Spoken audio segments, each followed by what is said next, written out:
dari kendala teknis dan selamat bergabung kembali di kanal YouTube YLBHI dan juga Bersihkan Indonesia. Hari ini kita akan melakukan talk show, diskusi dengan beberapa narasumber, santai saja. Teman-teman kalau punya pertanyaan silakan nanti bisa sertakan di kolom komentar. Nanti di sesi tanya jawab akan kita tanyakan ke narasumber yang dituju. Sesi talk show hari ini kita akan mendengarkan cerita dari Kendeng untuk Indonesia, di mana kita meminta hentikan tambang yang sakiti lingkungan.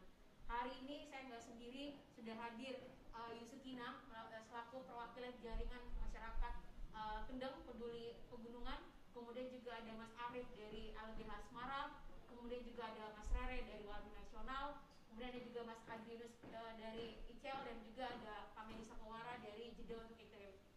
Hari ini kita akan berbicara terkait dengan masalah yang kita hadapi saat ini. Masih di awal tahun, kita sudah dikejutkan dengan beberapa statement-statement yang keluar oleh pemerintah. Kemudian juga kita akan bergeser sedikit ke daerah Kendeng, yang dimana sudah melakukan perlawanan dari tahun 2016 sampai sekarang, dimana masyarakat Kendeng mempertaruhkan perjuangan mereka, tiap perlawanan mereka untuk mempertahankan ruang-ruang hidup mereka.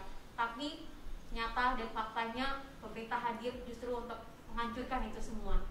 Sudah ada Yuskina di sini dan kita akan bicara terkait dengan bagaimana update terkini dari Kendeng. Tapi sebelum itu aku akan ke Mas Adrianus dulu nih, terkait dengan awal tahun, semangat baru, tapi kita dikejutkan dengan statement Presiden Jokowi yang bisa dibilang cukup berani, mengatakan bahwa oke, kita cabut izin batu bara dan mineral sebanyak 2078 tiub, kemudian juga HGU kehutanan ada 192 dengan total akumulasi luasnya mencapai 3 juta hektar sekian, kemudian juga ada HGU perkebunan yang akumulasinya sekitar 34.000 hektar.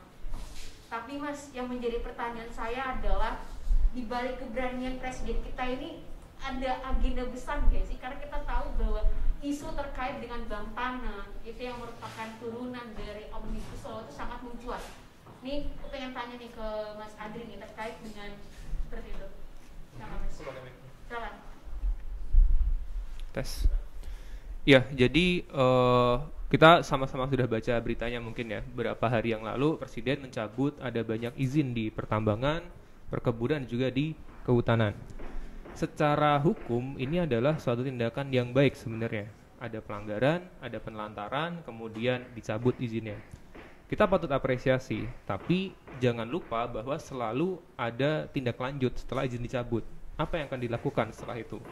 Karena beberapa catatan kami ketika melihat data-data izin dicabut itu, ternyata belum ada tindak lanjut yang jelas setelahnya. Apakah nanti izinnya akan dibagikan kembali dalam bentuk katakanlah ya di kehutanan untuk perhutanan sosial, atau untuk lahan-lahan yang terlantar nanti akan dibagikan sebagai tanah objek reforma agraria, masih belum ada kejelasan di situ. Hanya disebutkan nanti ada mekanisme bank tanah dan sebagainya, merupakan salah satu turunan Undang-Undang Cipta Kerja. Kemudian yang kedua juga, kita juga masih belum tahu sebenarnya perusahaan-perusahaan mana saja yang izin dicabut. Karena kan kita selalu, teman-teman masyarakat sipil terutama, kami selalu mengawal ini perusahaan mana saja yang melanggar ini, yang sudah ada pelanggaran dari tahun ke tahun, sudah ada penelantaran, apakah memang perusahaan tersebut dicabut izin atau tidak, kita masih belum tahu, karena data tersebut tidak dibuka ke publik. Yang ketiga juga, banyak dari perusahaan-perusahaan yang sudah dicabut izinnya ini, karena kita tidak tahu ya ini siapa-siapa saja, kita juga tidak bisa mendorong pemerintah untuk menolak atau memberikan disinsentif ketika perusahaan-perusahaan ini nantinya meminta izin yang baru. Karena kita sudah pernah melihat ya, ada perusahaan izin dicabut karena melanggar, tapi dia bisa dengan meminta izin yang baru lagi dan kemudian diberikan begitu saja. Padahal logikanya kalau kita sebagai pemerintah ya, dan kita ingin mendorong proses yang baik, kita pasti akan lihat, loh kamu kan perusahaan sudah pernah melanggar, izinnya sudah pernah dicabut, kok tiba-tiba minta izin yang baru lagi, terus kemudian diberikan begitu saja. Nah ini sebenarnya adalah hal-hal yang coba kami dorong untuk jangan sampai terulang kembali. Lebih baik berikan ke yang memang jelas track record-nya baik, atau malah ke masyarakat sekalian memang sudah mengusahakan itu dari lama. Dan terakhir adalah pencabutan izin ini tidak menghapuskan tanggung jawab perusahaan yang masih ada. Karena bisa jadi perusahaan tersebut sudah pernah digugat oleh pemerintah, seharusnya dia bayar sekian banyak pajaknya atau membayar gugatan yang dimenangkan. Tapi kalau dia kemudian kabur begitu saja, tidak bisa seperti itu. Karena kewajiban hukum itu melekat kepada si perusahaan sebagai badan hukum dan bukan hanya ada di izinnya saja. Jadi sekalipun izin dicabut, tanggung jawab hukum yang masih ada itu harus tetap diselesaikan. Nah, catatan ini yang kemudian mendorong kami, secara umum kami mengapresiasi tindakan yang sangat berani ini, tapi jangan lupa tindakan yang sudah baik ini ditindaklanjuti dengan yang baik juga. Itu beberapa komentar dari kami. Ya, terima kasih Adri. Ini menarik ya. Memang ini merupakan langkah yang besar, tapi kita juga perlu hati-hati dan mengkritisi.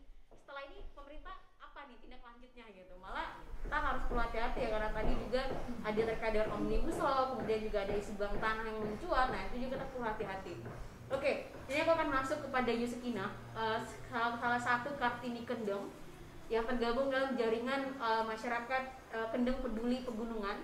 Kita tahu bahwa Kendeng ini masalahnya itu bukan sekarang, bukan baru, tapi sudah dari tahun 2006 mereka melakukan perlawanan terkait dengan masuknya atau diberikannya izin untuk dibangunnya industri semen.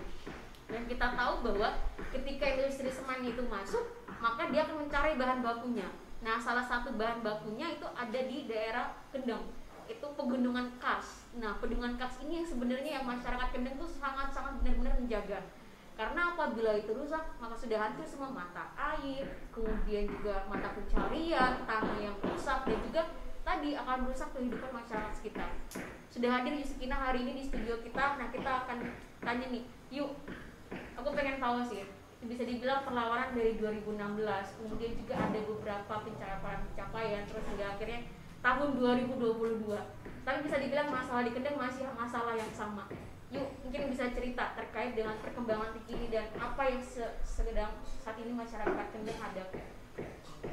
Yang sekarang masyarakat Kendeng hadapi itu, sekarang ini waktunya musim hujan, tapi di Kendeng sendiri belum bisa menanam seutuhnya, Mbak. Jadi seandainya hujan itu sangat deras, itu terjadi banjir, itu pernah. Terus sekarang, yang tahun sekarang ini masyarakat itu kesulitan air akan menanam itu. Jadi kami harus menggunakan air sumur. Itu pun kalau untuk pertanian kan tidak mencukupi seperti itu, Mbak. Jadi dampaknya sekarang sudah terasa sekali itu di musim hujan. Kemarau itu debu sangat mengkhawatirkan karena peledakan setiap hari dan lalu lalangnya lalu lintas mulai dari pertambangan sampai ke pabrik semen itu. Iya, yuk ini sangat ini ya, cukup mengkhawatirkan karena bisa dibilang nanti gue juga akan ke Mas Arief selaku apa yang mengadvokasi dari awal perjalanan dari perjuangan Kartini Kendeng ini. Tapi yuk aku mau tanya lagi nih sedikit lebih mendalam ya.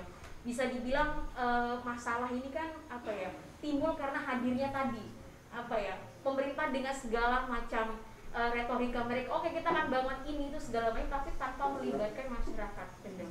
Dan akhirnya masyarakatnya memang terdampak. Sejauh ini pemerintah sudah melakukan apa ya terkait dengan dampak-dampak yang tadi dia sudah sebutkan? Kalau saya yang merasakan ya, Mbak, pemerintah itu justru malah merusak. Karena apa yang dibilang pemerintah katanya untuk kesejahteraan masyarakat, kesejahteraan rakyat, kenyataannya di desa saya yang saya rasakan ini nol. Mungkin orang tertentu saja yang merasakan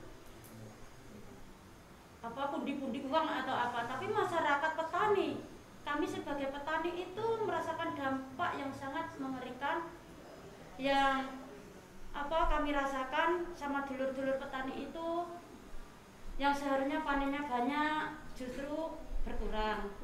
Padahal petani itu butuh lahan, butuh air. Ada lahan nggak ada air nggak bisa bertani, ada air nggak ada lahan nggak bisa bertani. Itu harus semuanya harus sinkron ya, Mbak.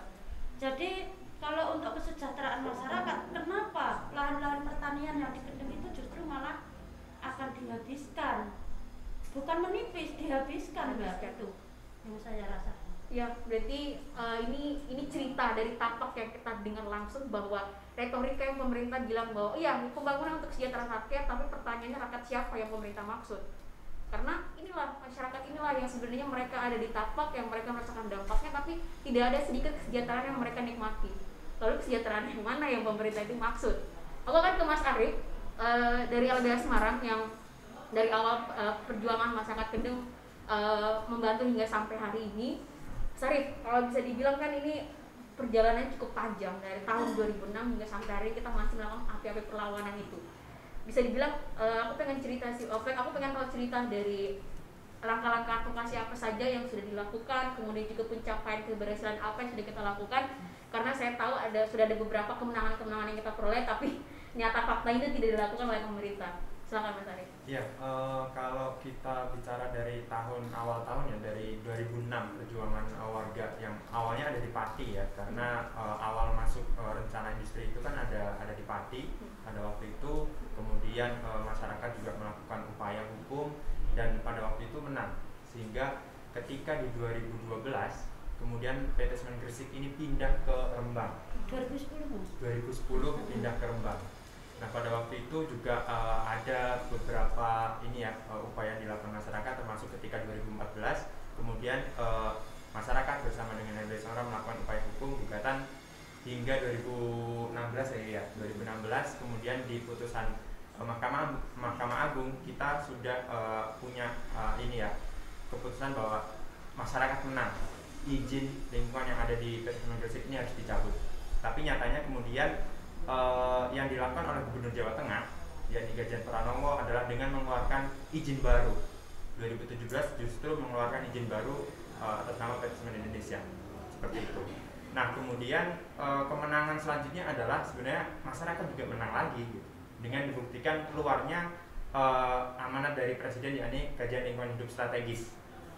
Ada KLHS Pegunungan Kendeng tahap 1 dan juga tahap 2, di mana di situ juga sudah merekomendasikan bahwa Pegunungan Kendeng ini sudah terlampaui daya dukung dan daya tampung lingkungannya, sehingga semua izin, semua kegiatan usaha pertambangan yang ada di Pegunungan Kendeng harus dicabut, harus moratorium gitu. Tapi nyatanya sampai tahun 2020 ketika masyarakat melakukan akses formasi di Jawa Tengah, ternyata masih ada puluhan izin tambang yang itu keluar di Pegunungan Kendeng, dan itu masuk ke kawasan-kawasan lindung, yakni CAT Watu Putih dan juga KBA Kasponilo.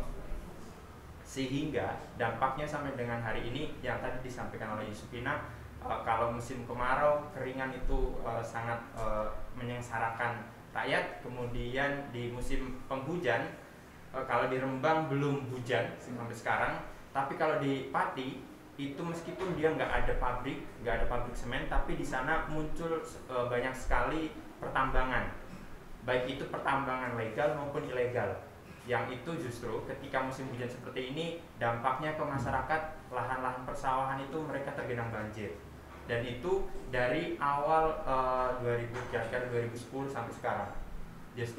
Jadi sekarang ya meskipun belum ada pabrik di sana, nyatanya ya masyarakat sudah sengsara dengan adanya pertambangan itu, seperti itu. Nah kemudian ketika muncul pidato Jokowi di awal tahun ini, itu menjadi hal yang menarik gitu ya.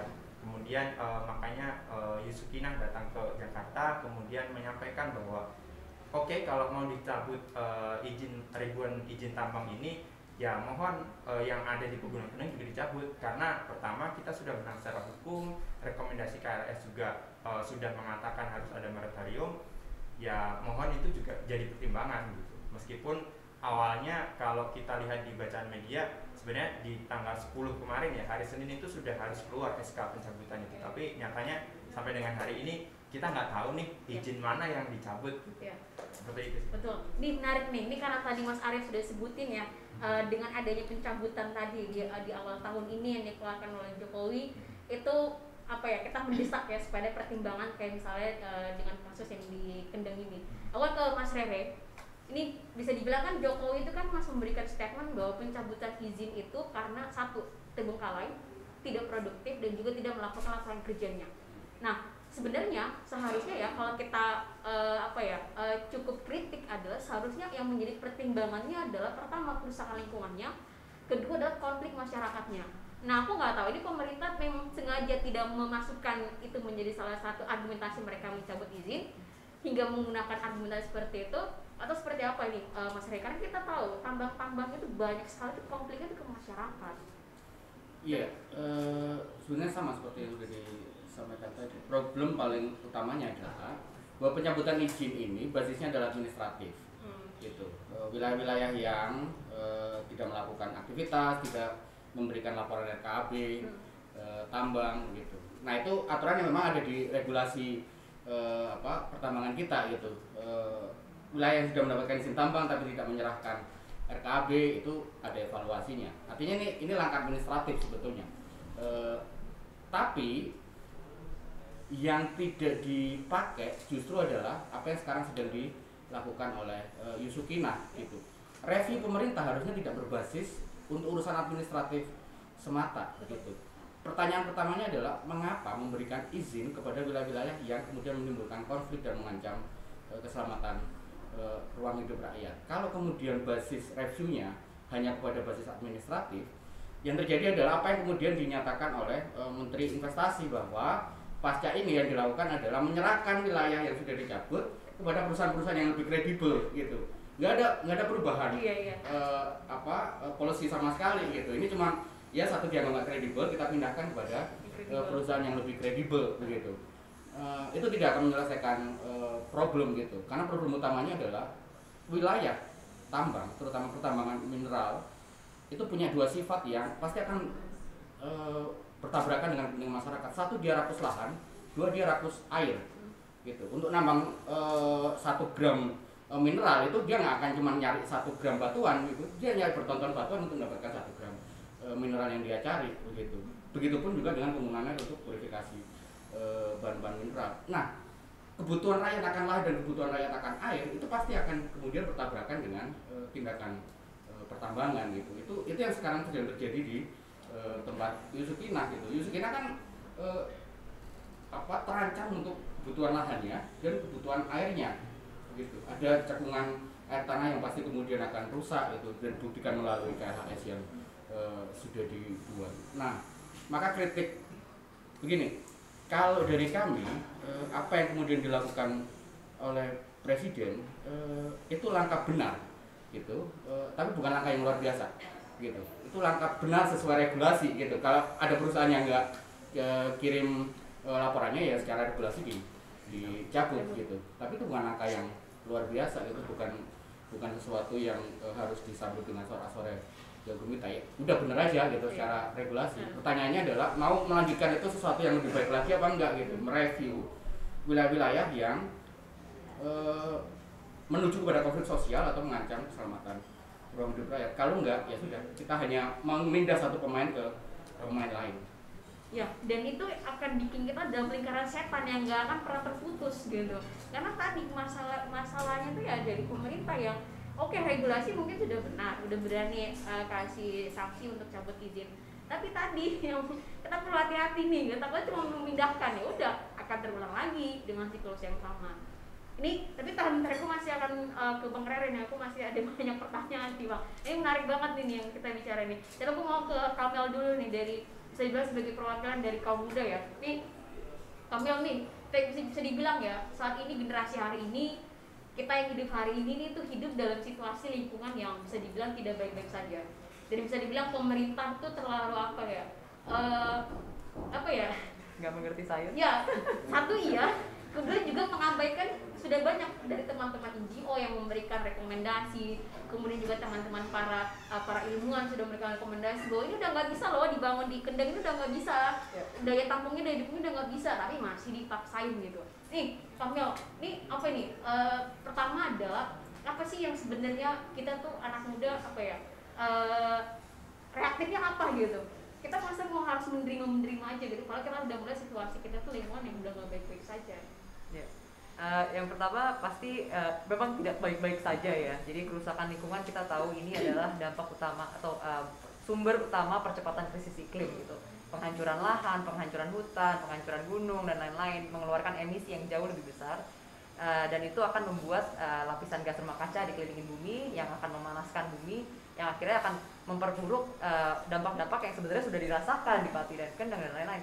Jadi yang musim panas jadi super panas dan debuan kering, musim hujan gak tentu gitu, kadang gak hujan, kadang banjir dan lain-lain. Nah jadi itu memang sebenarnya aksi yang dilakukan sekarang pemerintah yang terus mengeluarkan izin, memperbolehkan untuk menghancurkan lingkungan ini secara langsung ya seperti aksi bunuh diri massal gitu. Kita membunuh masa depan kita sendiri sebenarnya. Nah, tapi aku mau highlight ini sebenarnya di luar sebelum ke pertanyaan kamu tadi ada menarik gitu ya. Ini adalah langkah yang benar gitu. Nah, tapi pertanyaannya tadi kan, apa langkah berikutnya? Kalau langkah berikutnya adalah mengalihfungsikan izin yang sekarang nggak dipakai jadi dipakai untuk tambang baru, nah itu berarti kan langkah yang sangat tidak benar gitu kan? Karena intensinya dari awal adalah lahan alam-alam ini nggak ada nilai ekonominya sebelum dihancurkan gitu. Dan ini ya sebenarnya kita harus melihat lebih luas lagi. Jadi kedepannya sebagai anak muda kita tidak boleh terima sistem ekonomi yang sekarang gitu. Karena sistem yang kita tinggal sekarang, sistem kenegaraan, sistem ekonomi gitu, selalu mengedepankan keuntungan segelintir. Dengan cara apa? Dengan cara hanya menghitung ekonomi formal yang bisa dipajakin, yang dilaporkan gitu. Dan otomatis yang melapor adalah ya industri-industri pabrik dan lain-lain gitu kan. Kalau dari Kendeng misalnya ada pertanian apa makan sendiri ya itu kan nggak lapor gitu kan. Jadi memang secara sistemnya ini udah ngaco gitu. Nah itu kenapa kesejahteraan masyarakat tidak pernah diprioritaskan. Karena tidak terhitung gitu. Air bersih karena nggak ada yang bayar, nggak ada yang pajakin, nggak dihitung gitu. Jadi memang secara sistem pemerintah ingin ada yang dihitung lebih cepat, lebih besar, dan satu-satunya cara untuk membesarkan angka ekonomi formal ini adalah membiarkan investasi masuk, membiarkan mengeruk alam, merubah ini menjadi hal lain. Dan dalam kasus Kendeng yang aku sayangkan itu sebenarnya itu kan untuk pabrik semen ya. Semen itu sebenarnya udah oversupply gitu. Jadi kita butuh juga enggak.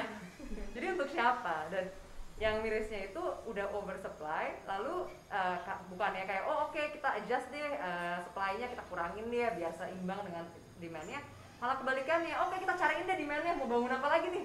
Bangun apa lagi kita? Nah, lalu itu membuat reaksi lagi, jadi berarti karena semennya harus dipakai, kita harus bangun di tempat lain berarti harus hancurin lagi, harus biar bisa bangun lagi. Nah, lalu dari pabriknya sendiri untuk proses semennya, untuk bangun pembangunannya, untuk transportasinya itu mengeluarkan lebih banyak lagi emisi, lalu akan menghancurkan buminya lagi dan lain-lain. Jadi memang ini adalah lingkaran setan yang kau bilang. Jadi untuk keluar dari ini jelas kita butuh mekanisme lain untuk pembuatan keputusan. Kedaulatan rakyat itu harus tangan rakyat gitu kan. Pembuatan keputusan, kebijakan, penguasaan lahan dan lain-lain itu semua memang nggak boleh ditentukan oleh segelintir orang yang tidak ada hubungannya dengan area itu sendiri gitu. Ya mereka enak-enak aja bilang kayak oh iya memang kita butuh pabrik di sini karena butuh ekonominya naik, tapi bukan rumah dia yang sengsara, bukan air dia yang hilang, bukan lahan dia yang dirampas. Jadi kita butuh memang untuk anak muda ya, kita butuh membangun sistem yang baru gitu. Karena sistem yang sekarang memang membawa kita ke kehancuran ekologis. Dan ini sebenarnya yang misalnya bupati yang kasih izin atau apapun itu mereka rugi juga sebenarnya, cuman mungkin agak buta gitu ya sesaat karena nggak bisa melihat terlalu jauh. Padahal pada akhirnya tambang-tambang ini juga tidak bisa terproduksi karena ada satu waktu di mana tambangnya akan kebanjiran. Ada satu waktu misalnya kelapa sawit gitu, perkebunannya akan kekeringan atau kebakaran, tidak bisa produktif. Jadi memang ada satu waktu di mana ekonomi yang ekstraktif seperti ini tidak akan memungkinkan untuk jalan. Jadi kita butuh mendorong adanya perubahan sistem, dua sistem. Sistem pertama adalah sistem ekonomi yang tidak hanya melihat ekonomi formal, melainkan ekonomi pemenuhan kebutuhan. Ekonomi kesejahteraan, ekonomi dalam artian pemenuhan kebutuhan oleh masyarakat yang belum tentu membutuhkan uang gitu. Jadi menanam makanan sendiri, air bersih, energi bersih itu kan sebenarnya butuh uangnya cuma tahun pertama, tahun kedua gratis dari alam gitu kan konsepnya. Nah lalu itu yang pertama ekonomi. Jadi pemerintah harusnya tugasnya bukan meningkatkan jumlah uang yang ada di dalam sistem ekonomi formal, melainkan gimana caranya mengurangi kebutuhan uang masyarakat melalui mereka bisa berdaulat secara mandiri. Lalu yang kedua, sistem pembuatan keputusan. Sekarang kan semuanya pembuatan keputusan terpusat gitu ya. Nah seharusnya partisipasi masyarakat kan ditingkatkan secara luas gitu kan, malah dikedepankan.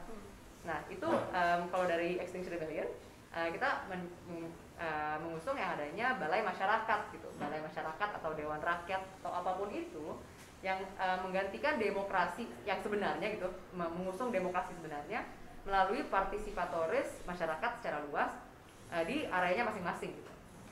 Nah itu yang kita sebagai anak muda sebenarnya harus bisa mengkonsolidasi kekuatan masyarakat nih untuk mendorong adanya perubahan sistem secara luas. Kalau nggak kita akan muter-muter terus. Misalnya sekarang izin yang dicabut oke, dikasih ke masyarakat, terus nggak ada, ya tadi kan nggak ada jaminan bahwa dia nggak akan mengeluarkan izin baru. Nah, bagaimana kita bisa merebut jaminan itu? Yaitu dengan perubahan sistem. Nih menarik nih komentar nih. Berarti kita anak muda nih harus mendorong nih perubahan sistem. Tapi sebelum jauh aku mau balik ke Yusukina nih. Bisa dibilang yuk semen itu pas sudah berdiri kan sekarang, udah berdiri, sudah beroperasi, dan dampaknya makin dirasakan sejauh ini oleh masyarakat sekitar. Kira-kira yuk, aku dapat cerita bahwa setiap Rabu masyarakat di sana menanam. Itu kan merupakan salah satu bentuk api-api perlawanan. Kalau boleh, tolong dong yuk cerita aja, kenapa menanam? Jadi seperti ini ya Mbak, di Kendeng itu kan dibilang itu tanahnya tandus seperti itu, padahal subur sekali. Mungkin kalau Mbak pergi ke sana bisa melihat sendiri apakah itu tandus atau itu subur seperti itu. Dan masyarakat di sana itu, ini kan ada lahan yang masih kosong istilahnya, ya belum ditanamin, tapi wiji kendeng atau dulur-dulur kendeng ini bentuk perlawanannya, jadi setiap hari Rabu itu menanam. Jadi perlawanannya itu setiap Rabu menanam. Terus sekarang itu kemarin kan menanam terus karena musim hujan. Sekarang tinggal merawat seperti itu. Nah itulah kalau saya bilangnya itu merawat seperti merawat api perlawanan seperti itu. Jadi jangan sampai api perlawanan walau sekecil apapun ini tetap akan menyala seperti itu.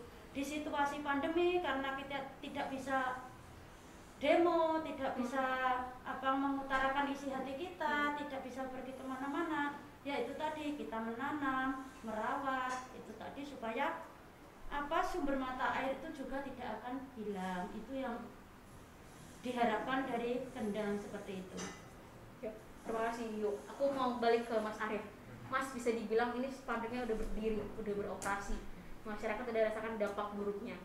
Terus langkah aplikasinya gimana Mas? Karena tadi putusan MA diabaikan, kemudian juga rekomendasi KLHS itu juga tidak dijalankan. Kemudian juga gubernurnya malah memakai izin baru. Terus, jadi gimana nih Mas Di? Ya, selain kita melakukan upaya terkait dengan langsung ke titik di perjuangan gitu ya, kita melakukan upaya hukum terkait dengan izin lingkungan, kami juga melakukan upaya hukum bareng sama JMBPK berkaitan dengan regulasi-regulasi yang ada di daerah. Jadi di awal 2018 kita melakukan advokasi berkaitan dengan Perda Tata Ruang di Provinsi Jawa Tengah. Pada waktu itu akan ada rencana 6 PLTU baru di Jawa Tengah. Yang itu kemudian bareng sama JMBPK kita kemudian melakukan advokasi dan sekarang hanya tinggal satu, yakni ada PLTGU di Pemalang rencananya. Nah kemudian pada waktu itu kita juga berdebat sengit dengan Pansus. Kami menyampaikan bahwa rekomendasi KLHS harus dijalankan gitu, harus masuk di dalam Perda Tata Ruang Provinsi. Tapi mereka kemudian menyampaikan bahwa kami sudah ada KLHS Jawa Tengah. Dan kemudian Perda Tata Ruang Provinsi disahkan, dan sekarang di tahun 2020 dan 2021 ini Perda Tata Ruang yang ada di kabupaten juga mulai bergulir revisinya. Terakhir yang sudah disahkan adalah Perda Tata Ruang di Pati, yang kemudian di situ menyampaikan bahwa semua kecamatan di Kabupaten Pati bisa ditambang. Padahal di dalam kajian lingkungan hidup strategisnya di dalam KLHS Pati itu menyampaikan bahwa ada daerah-daerah yang dia itu rawan bencana, daerah-daerah lahan kritis yang harusnya itu dilindungi, justru di sana akan muncul kawasan industri, kawasan peruntukan industri, yang itu secara eksplisit di dalam KLHS itu keluar bahwa itu sebagai kawasan rawan bencana. Nah yang sekarang masih bergulir lagi adalah di Rembang. Di Rembang, karena di dalam Perda Tata Ruang Provinsi itu disampaikan Rembang sebagai kawasan industri prioritas Jawa Tengah, maka Perda Tata Ruang baru yang ada di Rembang sekarang mengakomodir itu.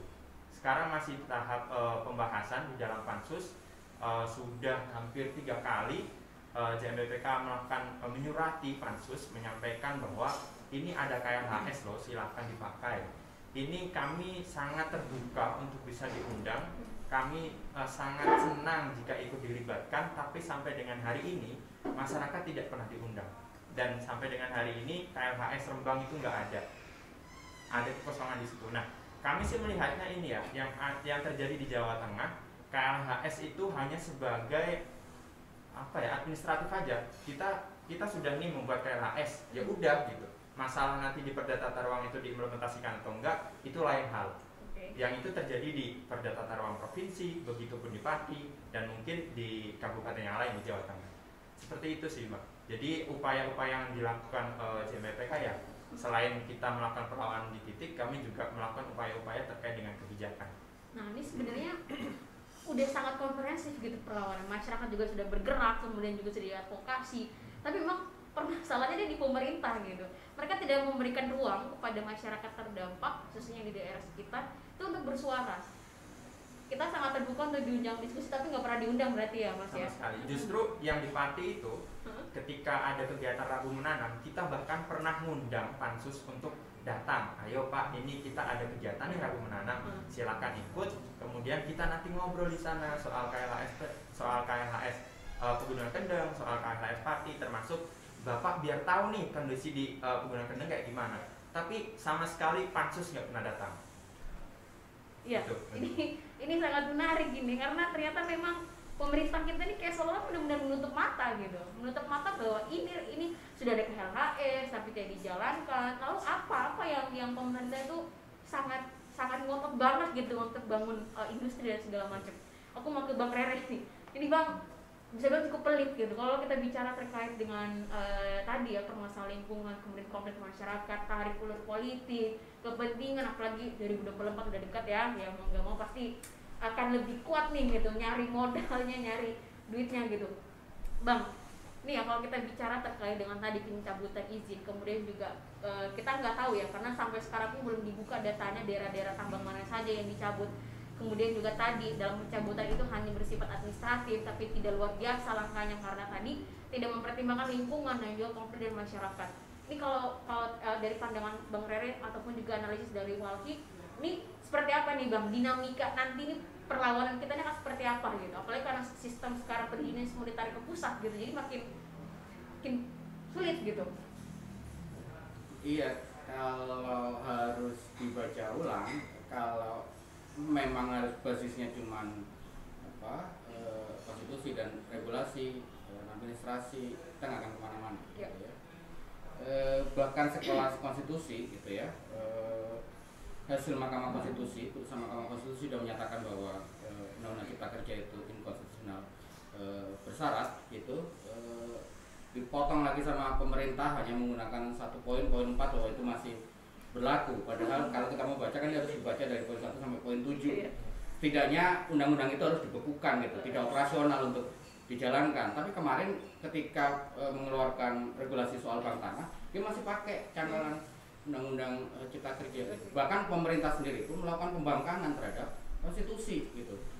Nah, kan kita tidak bisa berharap kepada sesuatu yang bahkan aturan dasarnya sendiri itu dilanggar gitu. Kalau logiknya itu yang dipakai pemerintah, itu harapan kita lemah terhadap mereka. Maka saya tapi selalu percaya bahwa sebetulnya kekuatan terbesar yang bisa didapat itu ada di masyarakat. Ujung tombak dari seluruh perlawanan itu ada di masyarakat. Dan ada begitu banyak contoh bagaimana kekalahan di level regulasi bisa dimenangkan pada level tapak. Saya pikir apa yang sedang sekarang dikerjakan oleh Yusukina bersama dengan kawan-kawan Kendeng yang lain itu kan upaya untuk tetap menjaga api perlawanan tadi. Tidak akan pupus harapan meskipun kita berhadapan dengan rezim yang bahkan tidak mau menjalankan konstitusinya sendiri begitu ya. Udah jalan aja apa yang sekarang sedang dilakukan perjuangan, jejaring di antara kelompok ini kemudian semakin diperkuat karena dari situlah sumber kekuatan perlawanan kita sesungguhnya. Siap, terima kasih Bang. Aku ingatkan lagi buat teman-teman yang bergabung di kanal YouTube LBHI dan Berisika Indonesia, kalau ada pertanyaan silakan sertakan pertanyaan di kolom komentar dan pertanyaan dibimbing oleh siapa nanti di sesi nanti kita akan tanya jawab. aku mungkin sembari menunggu kalau teman-teman ingin mengajukan pertanyaan, aku mau balik lagi nih ke Bang Andri nih. Tadi sudah disebutkan, tadi sebenarnya udah disebutkan di awal tadi pertanyaan yang pertama. Izin perusahaan dicabut, tapi dengan serta-merta itu tidak menghilangkan tanggung jawab mereka untuk tetap memulihkan lingkungan. Nah, ini kita perlu mewanti-wanti nih gitu, karena apa ya? Kayak apa ya? Aku nggak tahu ya sistemnya seperti apa, tapi di pandangan aku adalah oke, aku dikasih izin, tapi izin aku dicabut, ya udah cabut gitu. Karena kan udah gak bisa beroperasi lagi karena udah cabut izinnya. Itu gimana itu, Bang? Ya, kalau kita ibaratkan ya sederhananya, kita mikir sebagai perusahaan yang katakanlah nih, aku punya izin, ada kewajiban yang melekat di dalamnya, ada haknya juga, maka aku harus melaksanakan kewajibannya dulu, baru kemudian boleh mendapatkan haknya. Silahkan dia berkegiatan, tapi jangan sampai melanggar haknya orang lain juga. Itu kuncinya yang utama. Makanya tadi ketika disampaikan, loh kok dikasih izin daerah yang berkonflik dengan masyarakat, berarti kan sudah ada hak masyarakat yang dilanggar di situ. Berarti harusnya kita bilang nggak boleh seperti ini dong. Atau yang kedua, misalkan dia berkegiatan, sudah diatur kewajiban-kewajiban lingkungannya apa saja, tapi terus kemudian dilanggar, berarti kan kita bilang kamu nggak boleh seperti ini harusnya. Nah, ada hak orang lain, baik itu hak masyarakat maupun hak lingkungan hidup yang baik, yang kemudian dilanggar di perusahaan ini. Jadi sebenarnya aturan mainnya jelas di situ. Nah, kalau ketika dilanggar terus kemudian katakanlah nih ya, ada yang menggugat seperti pemerintah, apakah kemudian tanggung jawabnya hilang dan izin dicabut? Seharusnya tidak. Katakanlah ketika aku sudah bergerak kayak gini, aku digugat oleh pemerintah nih, misalkan kamu ini melanggar kayak gini, kamu harus bayar ganti rugi sekian, bayar pemulihan sekian.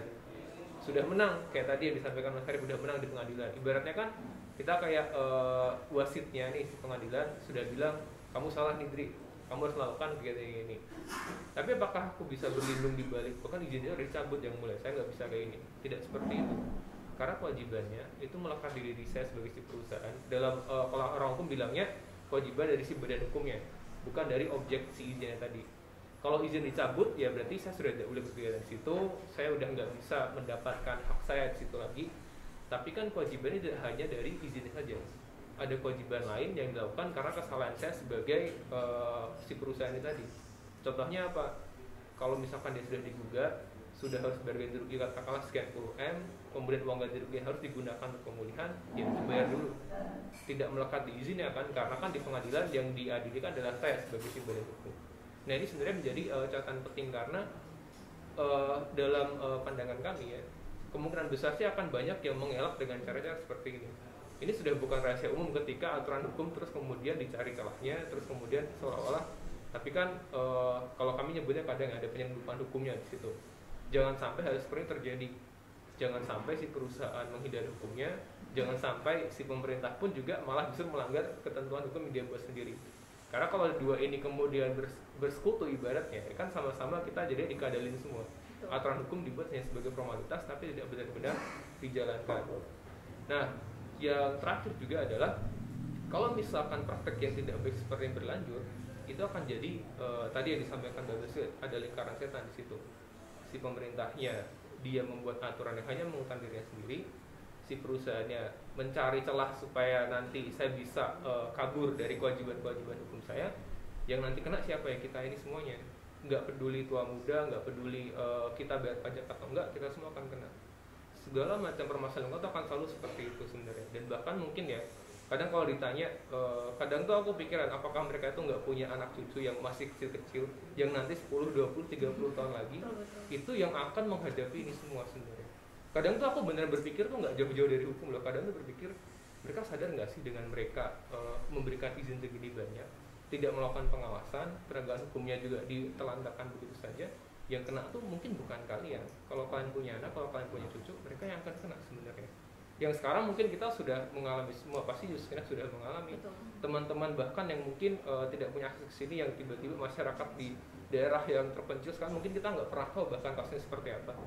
Tapi nggak hanya mereka loh sebenarnya. Itu yang mungkin kadang kami nggak habis pikir ketika aturan hukumnya dipermainkan, ketika banyak yang berusaha mencari cara supaya menyelamatkan diri sendiri. Padahal kalau selama kita seperti itu nggak akan ada yang selamat nanti sekian puluh tahun lagi. Itu kira-kira.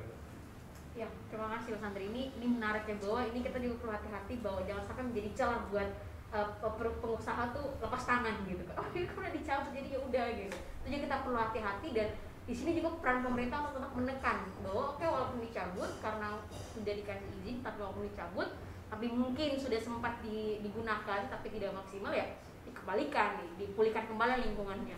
Nah tadi Mas Andri udah nyinggung terkait dengan generasi yang akan datang.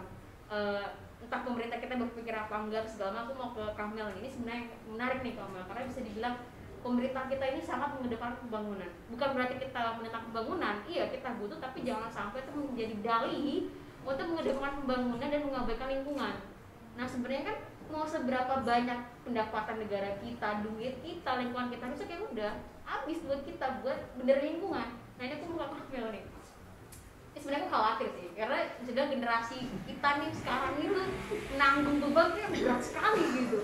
Udah menanggung beban utang pemerintah, kemudian juga masalah lingkungan yang kayak Sukina juga sudah hadapi, pasti mungkin anak cucunya juga sedang hadapi, dan ini berat nih tanggung jawab kita nih gitu. Nah menurut kamu nih, selain tadi dari disebutkan terkait perubahan sistem, kita harus perubahan sistem, apa sih yang sebenarnya kita tuh anak muda tuh harus benar-benar highlight gitu?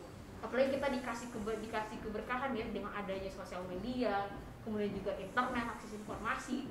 Tapi kita harus apa nih biar itu api perlawanan kita kayak tadi Bang Rere bilang tuh ujung tombaknya tuh di masyarakat gitu, dan kita tuh bisa bergerak gitu bareng-bareng gitu.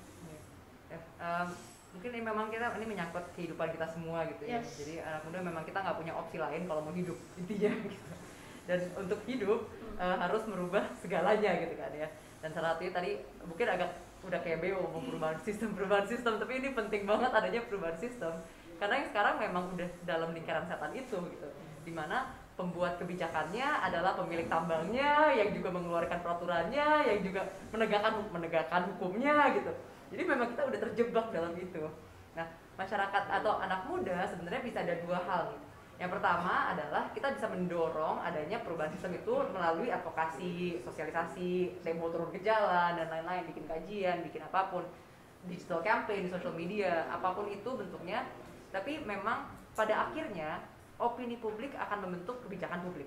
Itu sudah terbukti secara sejarah dimanapun hanya dibutuhkan 3,5% dari populasi setempat yang ikut terjun langsung melalui aksi langsung tanpa kekerasan terus-menerus. Dan ini akan berhasil merubah sistem secara bahkan berhasil untuk menggulingkan kediktatoran yang brutal gitu. Indonesia sebenarnya nggak brutal-brutal amat gitu kan. Ya, tapi intinya adalah masih bisa gitu ya, bisa diraih. Nah, di sisi lain masyarakatnya juga, anak mudanya juga bisa membangun sistem kehidupan yang harusnya kita tuju gitu. Sistem kehidupan seperti apa? Yang regeneratif, dengan energi bersih, dengan menanam lestari, dengan sumber air yang benar gitu, panen air hujan atau menjaga sumber air yang sudah ada gitu, menjaga restorasi. Harus menghitung semua nilai-nilai ekonomi yang non uang sebagai tujuan dari kehidupan kita gitu. Jadi anak mudanya bisa mulai melakukan hal itu gitu. Misalnya keberkehidupan secara komunitas, membangun sumber energi sendiri bareng-bareng gitu, atau memiliki community gardening di mana bisa pertanian lestari bareng-bareng gitu. Nah, jadi anak muda bisa tekan dari dua arah nih, bagaimana kita bisa tidak bergantung terhadap sentralisasi sistem yang sekarang, tapi juga mendorong adanya perubahan sistem secara formal gitu. Jadi karena kalau sistemnya berubah juga ya nggak mungkin kita semua tiba-tiba PLTU mati semua gitu, nggak mungkin juga kan, biasanya kan mati. Jadi kita tetap harus bangun ketahanan itu sambil mendorong adanya ketahanan dari top down. Ya, betul. Apalagi nanti bisa dibilang populasi saat ini sekitar 20% itu generasi milenial ya. Generasi milenial dan generasi Z ini bisa dibilang kita yang saat ini tuh lagi berencana untuk membangun rumah tangga dan segala macam itu kedepannya ini sangat berat nih teman-teman nih gitu. Itu yang perlu kita kita dorong bersama gitu, bahwa arah kebijakan itu harus benar-benar tepat gitu. Dan boro-boro kayak pembangunan yang sekarang dibangun gitu, kita belum tentu bisa pakai juga ya, gitu. Kayak bangun jembatan terus ada longsor jembatannya ambruk, oke, ini untuk apa? Gitu udah keluar, terus keluar lagi duitnya untuk pembangunan baru gitu kan. Ya tapi secara di atas kertas itu bagus untuk ekonomi, tapi jelas itu nggak bagus untuk siapa-siapa. Sembari nunggu komentar dari atau pertanyaan dari teman-teman yang di YouTube, aku mau ke Bang Rere nih. Bang, tadi kalau kita dengar cerita Yuskina, mereka sudah merasakan banjir, kemudian juga krisis air, kemudian juga debu kalau pada saat musim kemarau, kesulitan untuk menanam. Itu ekonomi atau perhitungan apa sih yang pemerintah itu gunakan hingga mereka mengabaikan dampak-dampak yang sebenarnya kalau ini makin masih terjadi, otomatis duit negara pun akan banyak berlari ke sini untuk kayak tadi kalau banjir ya harus dievakuasi, kemudian juga ada pemulihan dan segala macamnya. Sedangkan keuntungan yang diperoleh dari misalnya izin-izin pertambangan yang sebagainya hanya sedikit dan nggak sebanding dengan yang, jadi kayak ibaratnya kita malah rugi gitu ya nggak sih Bang? Iya. Dan itu pertanyaan sejuta umat. Harusnya kalau dirimu nanya aku juga bertanya hal yang sama itu. Tapi itu Gimana itu bisa logika itu? Tapi menurutku gini, ada dua sudut pandang yang kemudian melihat sesuatu yang sama, tapi dalam sudut pandang yang sangat berbeda. Apa yang dilihat oleh pemerintah dan pengusaha dengan apa yang dilihat oleh Yusukina dari Pegunungan Kendeng itu maknanya sangat berbeda. Gitu. Bagi Yusukina, Pegunungan Kendeng itu adalah ruang hidupnya dia, gitu. Tempat dia tinggal, gitu. Tempat dia mengembangkan budaya, mengembangkan kehidupannya. Tapi bagi pemerintah dan pengusaha, dia adalah komoditas. Gitu. Jadi setiap ton dari batuan itu hitungannya adalah nilai ekonomi, gitu. Berapa dia laku dijual. Bagi Yusukina, setiap ton batuan itu adalah sumber hidupnya, gitu. Kalau menurut batuan-batuan yang ada di sana, yang terjadi adalah kerusakan terhadap ruang hidupnya Yusukina. Jadi dua perspektif ini gitu nggak akan pernah ketemu gitu. Jadi pertanyaan dasarnya adalah bagaimana sebetulnya kita memandang wilayah itu. Yang agak menarik adalah sebetulnya kalau kita melihat asal kata dari ekologi dan ekonomi, dia berasal dari satu kata yang sama, oikos, rumah, habitat, tempat tinggal, ruang hidup gitu loh. Nah tapi kalau kemudian ruang hidup itu couplingnya dipecah-pecah tanpa mempertimbangkan dari keselamatan tempat tinggalnya sendiri, itu yang menjadi problemnya. Bahwa setiap ruang hidup itu punya kemungkinan untuk pengembangan ekonomi, iya itu. Tapi kalau kemudian dia melupakan aspek itu sebagai ruang bersama, itu ruang hidup barengan, itu yang menjadi problem. Kalau kemudian melihat alam itu hanya sekedar komoditas, itu yang jadi problem. Tidak memandangnya sebagai ruang hidup, tidak memandangnya sebagai kesatuan dari hubungan antara baik yang makhluk hidup maupun benda-benda mati, karena setiap batu itu juga punya kepentingannya di dalam alam itu. Tapi kalau itu tidak dipandang, itu yang jadi dua kutub pandangan ini kalau kemudian tetap dipaksakan, tabrakannya akan begini. Tergantung siapa, rezim mana sedang menggunakan ide mana gitu. aku mungkin mau nambahin. Ya silakan. Iya, jadi memang yang dihitung ekonomi sekarang itu bentuknya hanya di PDB ya, produk domestik bruto gitu. Ini adalah jumlah uang yang diciptakan dalam kurun satu tahun yang dilaporkan secara formal. Gitu. Jadi memang secara kalau sudut pandang ekonomi seperti ini, negara yang masyarakatnya sakit semua itu bagus karena ada nilai ekonominya untuk berobat. Gitu. Kalau udaranya jelek banget, kita harus semua punya masker selalu membersih udara, itu bagus secara ekonomi. Gitu. Kalau kita semua sumber airnya rusak harus beli semua dari pump, itu bagus.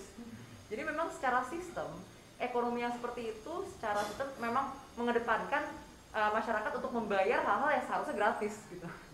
Dan merusak alamnya. Dia terlepas dari memang tidak ada nilai terhadap batu-batuan kalau dibiarin aja gitu. Harus kalau dijual dulu, dihancurin dulu baru ada nilainya. Nah, jadi memang yang tadi ada ekonomi dan ekologi itu karena ada kesalahan definisi ekonomi yang digunakan oleh negara-negara sekarang. Yang tadi definisinya sekarang hanya di uang, melainkan yang seharusnya itu adalah pemenuhan kebutuhan kehidupan gitu kan, kesejahteraan. Itu yang kita harus kembalikan. Menarik nih Kang. Tadi kesejahteraan. Aku mau ke Yusukina. Definisi kesejahteraan Yusukina seperti apa? Kalau di dulur-dulur Kendeng gini ya Mbak, definisi kesejahteraan itu bukan, itu pandangan saya ya, bukan berarti rumah kita harus lantai kita harus marmer atau apa. Tapi kita sebagai petani kita bisa menanam dengan bagus, ada lahan, ada air, terus ada lingkungan kita yang lestari, kita melihat tanaman kita yang hijau, terus melihat gunung-gunung itu yang masih hijau, pemandangannya seperti itu. Saya rasa itu sudah kesejahteraan bagi petani, karena kesejahteraan tidak bisa diukur dengan uang, itu menurut saya. Ya. Bener Jo. Itu yang sebenarnya kesejahteraan, definisi kesejahteraan seperti ini sebenarnya kita inginkan. Tapi pemerintah mengubah definisi kesejahteraan ya dengan tadi mensejahterakan segelintir, yang mana mereka menanam modal, ada untung, ada cuan, yang udah kelar. Itu kesejahteraan versi pemerintah. Dan yang parahnya adalah dampak dari kesejahteraan itu merusak kesejahteraan versi masyarakat. Hutannya digundulin, pegunungannya semua dihancurkan, krisis air, menanam susah, kemudian polusi udara dan segala macam gitu. Jadi pemerintah ini aku mau nambahin ya, Mbak. silakan Bu. Kita tinggal di kampung, udaranya sudah segar ya, Mbak. Kita tidak harus beli oksigen, sudah gratis. Di situasi pandemi kemarin itu aja, waktu Covid melonjak, semua orang itu butuh oksigen. Dan ada yang enggak mungkin kalau bahasa saja saya enggak kumanan seperti itu. Jadi oksigen sampai habis seperti itu. Kenapa sih pemerintah tidak memikirkan rakyat yang sebenarnya oksigennya sudah gratis, sudah dikasih dari alam ya? Itu harus dipikirkan secara maksimal, itu pemerintahnya yang harus memikirkan. Jangan sampai kita itu beli oksigen hanya untuk kebutuhan orang yang sakit, ya mungkin orang sakit butuh oksigen, tapi daripada uang ini habis buat orang sakit, lebih baik oksigen yang gratis ini untuk kesehatan masyarakat semua. Betul, aku setuju tuh Yuk. Dan sebenarnya tanpa pemerintah datang dengan bawa embel-embel membangun industri semen, nanti akan berdampak ekonomi kesejahteraan rakyat. Bahkan jauh sebelum itu masyarakat Kendeng sudah sejahtera dengan kesejahteraan yang mereka miliki, lingkungan yang baik, hijau, udara bersih, kemudian juga sumber makanan yang ada. Tapi ketika pemerintah hadir, ya semua hilang. Dan ini yang masyarakat Kendeng saat hari ini menceritakan keresahan mereka untuk didengar oleh teman-teman seluruhnya, bahwa inilah salah satu dari sekian banyak cerita-cerita yang terjadi di Tapak, ya efek dari pembangunan yang pemerintah tidak memperhatikan masyarakat dan lingkungannya.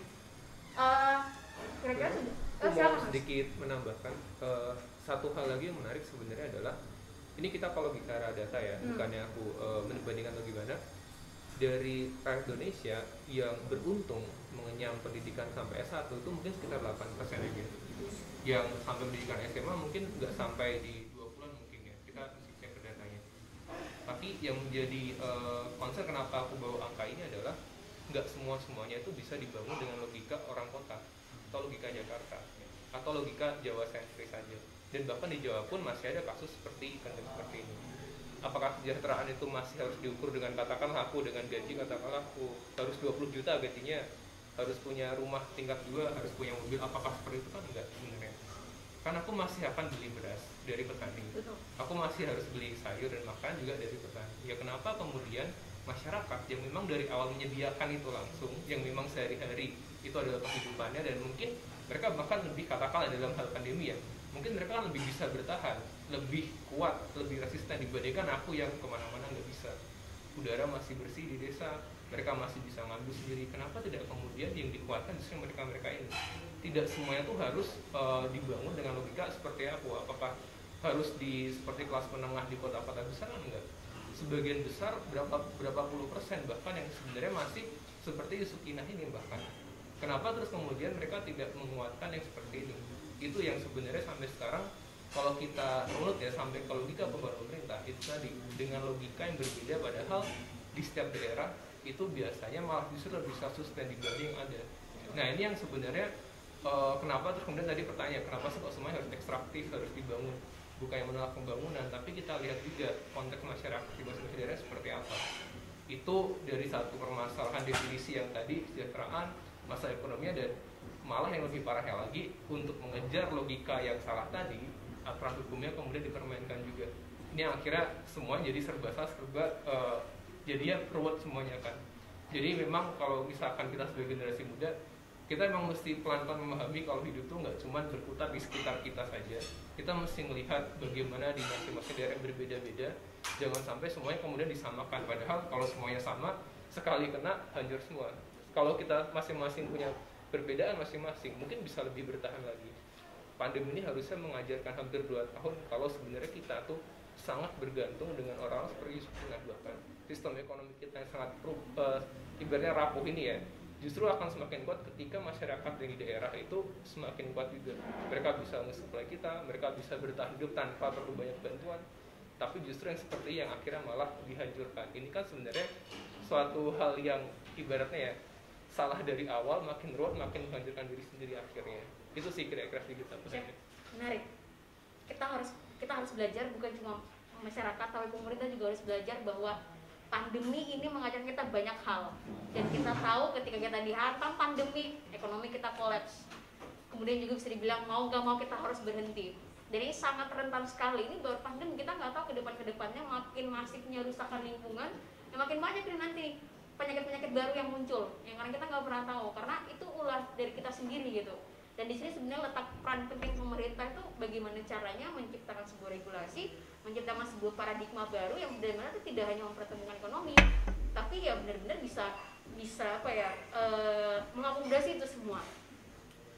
Masih ada waktu ya Kak, masih ada waktu ya. Sambil nunggu ya pertanyaan buat masing-masing narasumber yang teman-teman yang di channel YouTube, silakan diajukan, nanti akan dibacakan. Aku mau ke Bang Rere ini tadi, paradigma tadi ya Bang, yang Bapak pemerintah ini udah tahu itu udah nggak bisa jadiin tambang tapi masih aja dilakukan. Ini sama nggak sih Bang kayak ketika misalnya kita mundur dikit, kita lompat dikit ya ke sektor kehutanan misalnya, investor atau pemerintah memandang hutan itu sebagai lahan kosong, itu harus dibabat, harus dibikin sawit, harus food estate dan segala macam. Padahal kita sebagai masyarakat dan masyarakat sekitar menganggap hutan, melihat hutan itu sebagai rumah, sebagai penghidupan. Jadi aku nggak tahu ini ada di mana yang salah Bang, ini paradigma kita yang salah atau pemerintah yang dan bangetan gitu, semuanya mau dijualin aja gitu. Kalau saya sih malah merasa bahwa sebetulnya apa yang semua kosakata yang tadi kita sebutkan itu kan ada upaya untuk kemudian membangun jargon itu, gitu. Kayak kata pembangunan gitu. Saya harus bilang gini, kita sering ngomong gini, ya kita kan nggak nolak pembangunan tapi begini. Mungkin pertanyaannya justru kenapa kita nggak nolak pembangunan sebagai sebuah jargon yang kemudian sudah dititahkan oleh ekonomi global gitu. Sebelum Perang Dunia Kedua nggak ada yang disebut sebagai developed country atau undeveloped country. Dia baru dibangun pasca Perang Dunia II. Negara maju, negara mundur, negara terbelakang itu baru dibangun belakangan. Begitu. Kenapa gitu? Semua yang disebut tadi ekonomi subsisten itu nggak dianggap sebagai kemampuan ekonomi gitu.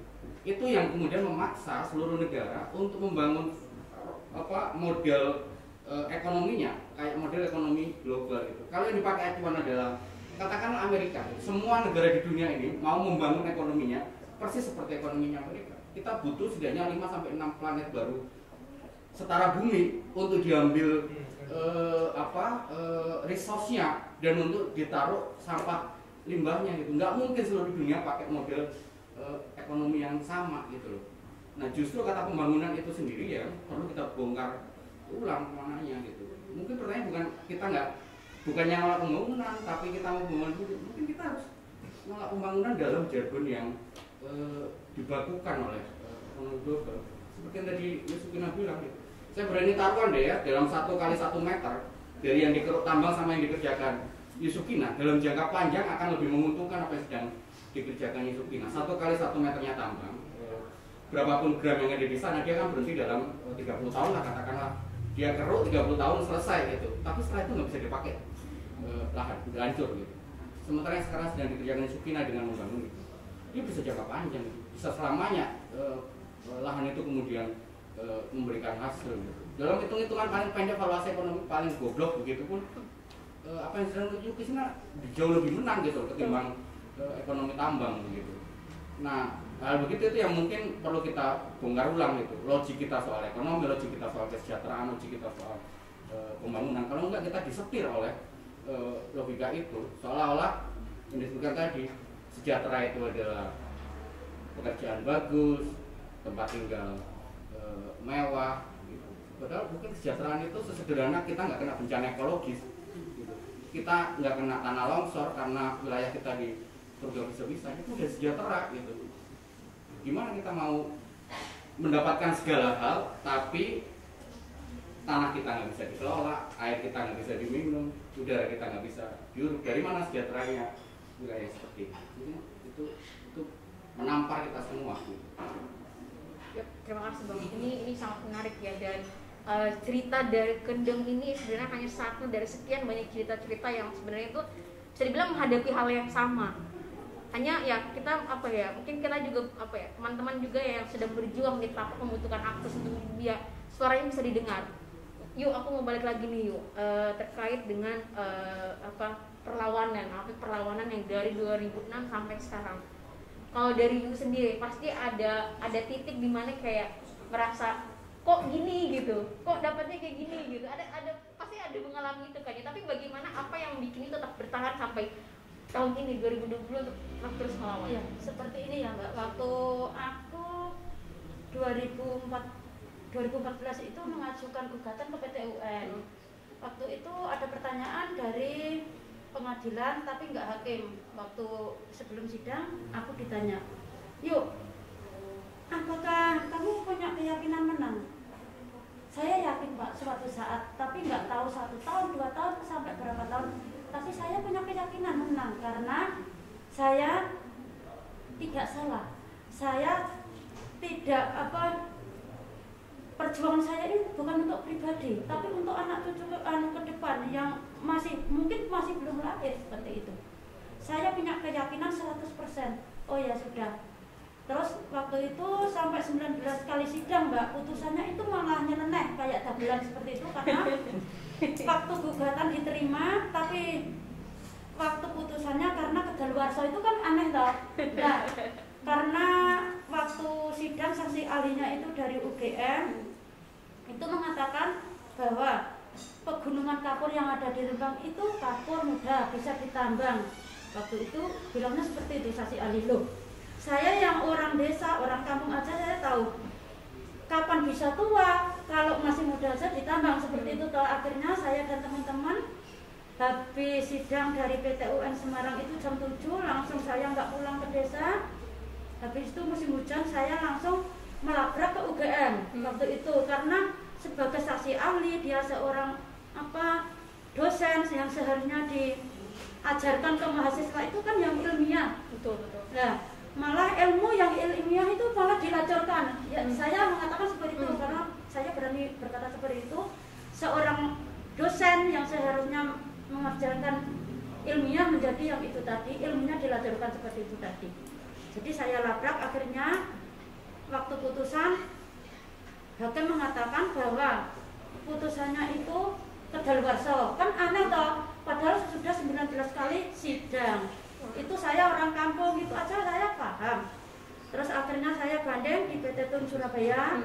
Hasilnya juga seperti yang di PT UN bahwa itu kedaluarsa lagi. Terus kita mau kasasi memang kedaluarsa karena teman-teman yang ada di LBH baru mengetahui itu suratnya itu sudah kedaluarsa, kayaknya seperti itu. Akhirnya saya tidak putus asa sama teman-teman karena pasti ini ada celah walaupun sekecil apapun, seperti ibaratnya mencari jarum di tumpukan jerami seperti itu. Saya tetap ada keyakinan saya akan menang seperti itu. Akhirnya dapat novum baru bahwa Mas Joko Priyanto yang waktu itu dikatakan oleh pabrik semen ada sosialisasi tanggal waktu itu 2012, padahal Joko Priyanto itu masih dalam perjalanan Pontianak Cengkareng. Akhirnya kita bisa mematahkan itu. Loh, ada bukti-bukti berdempas dari Garuda. Akhirnya itu buat novum baru mengajukan untuk PK di Mahkamah Agung. Akhirnya dulur-dulur diterima dan akhirnya memenangkan dulur-dulur. Dan dalam waktu proses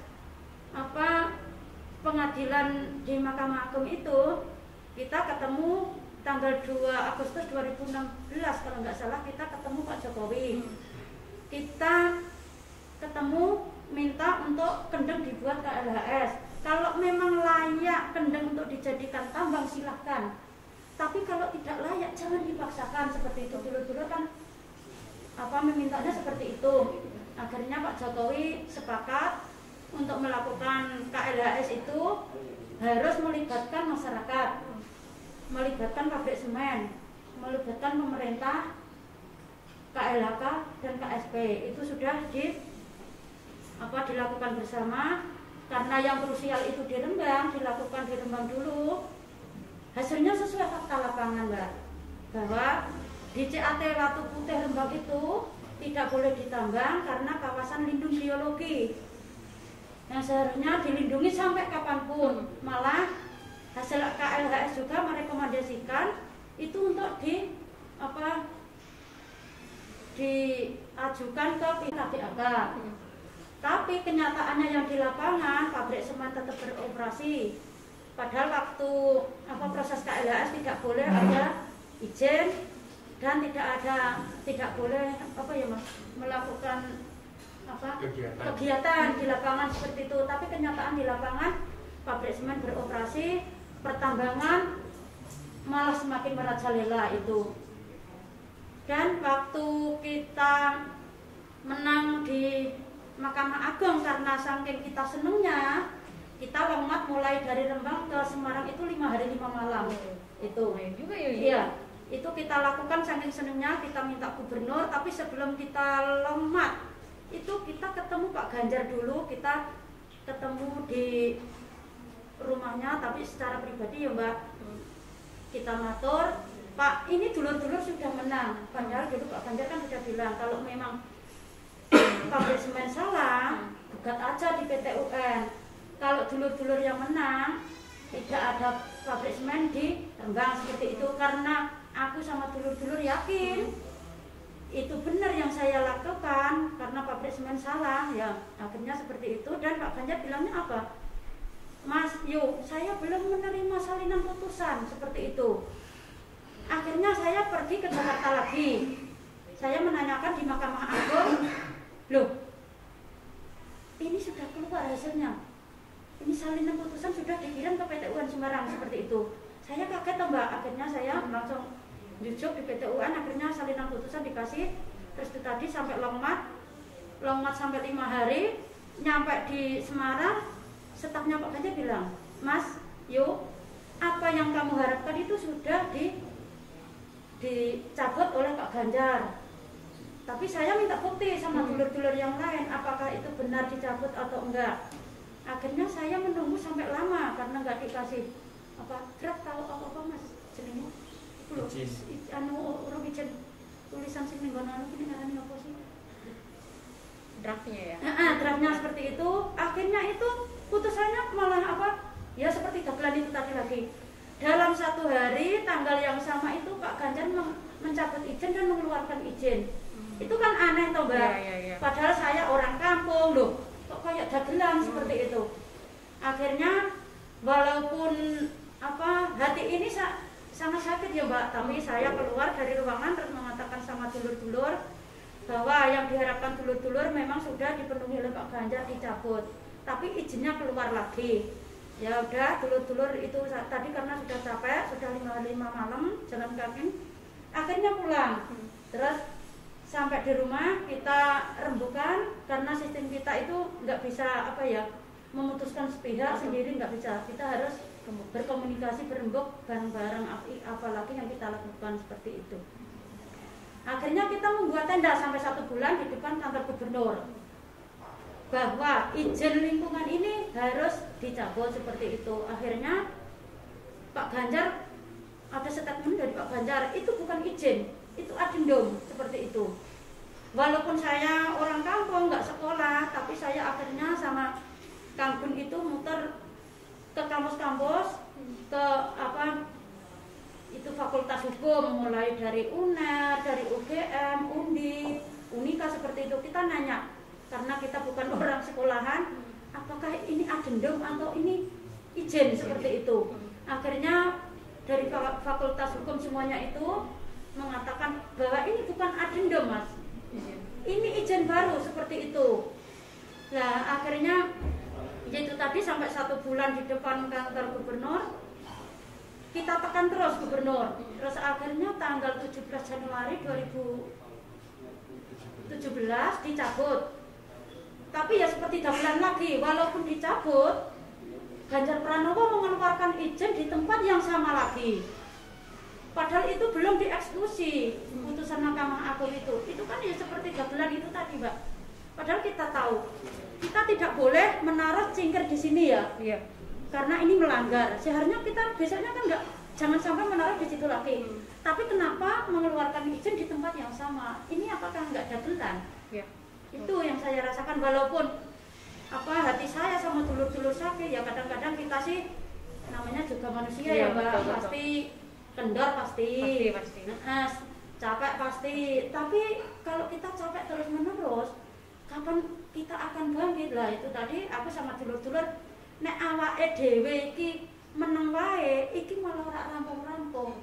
Ya wis nganggo carane awake dhewe sampai itu tadi ada ngecor, ada apa sampai ada korban seperti itu, Mbak. Yupatmi itu meninggal, itu bagi saya itu martir buat Kendeng, Mbak. Karena semangat Yupatmi itu untuk menginspirasi dulur-dulur, jangan patah semangat.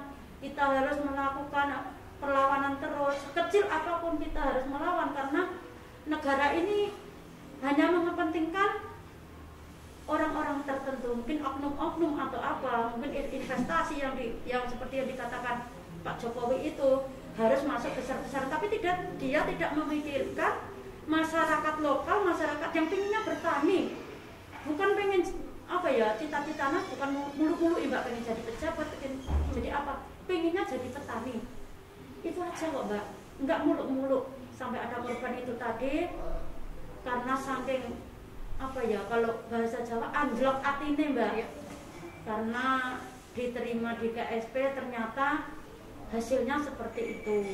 Dan Bapak sampai Kampung itu kalau nggak salah 2016 itu pernah diundang, ketemu sama Pak Luhut juga. Kalau memang pabrik semen salah, harusnya dibulldozer seperti itu toh.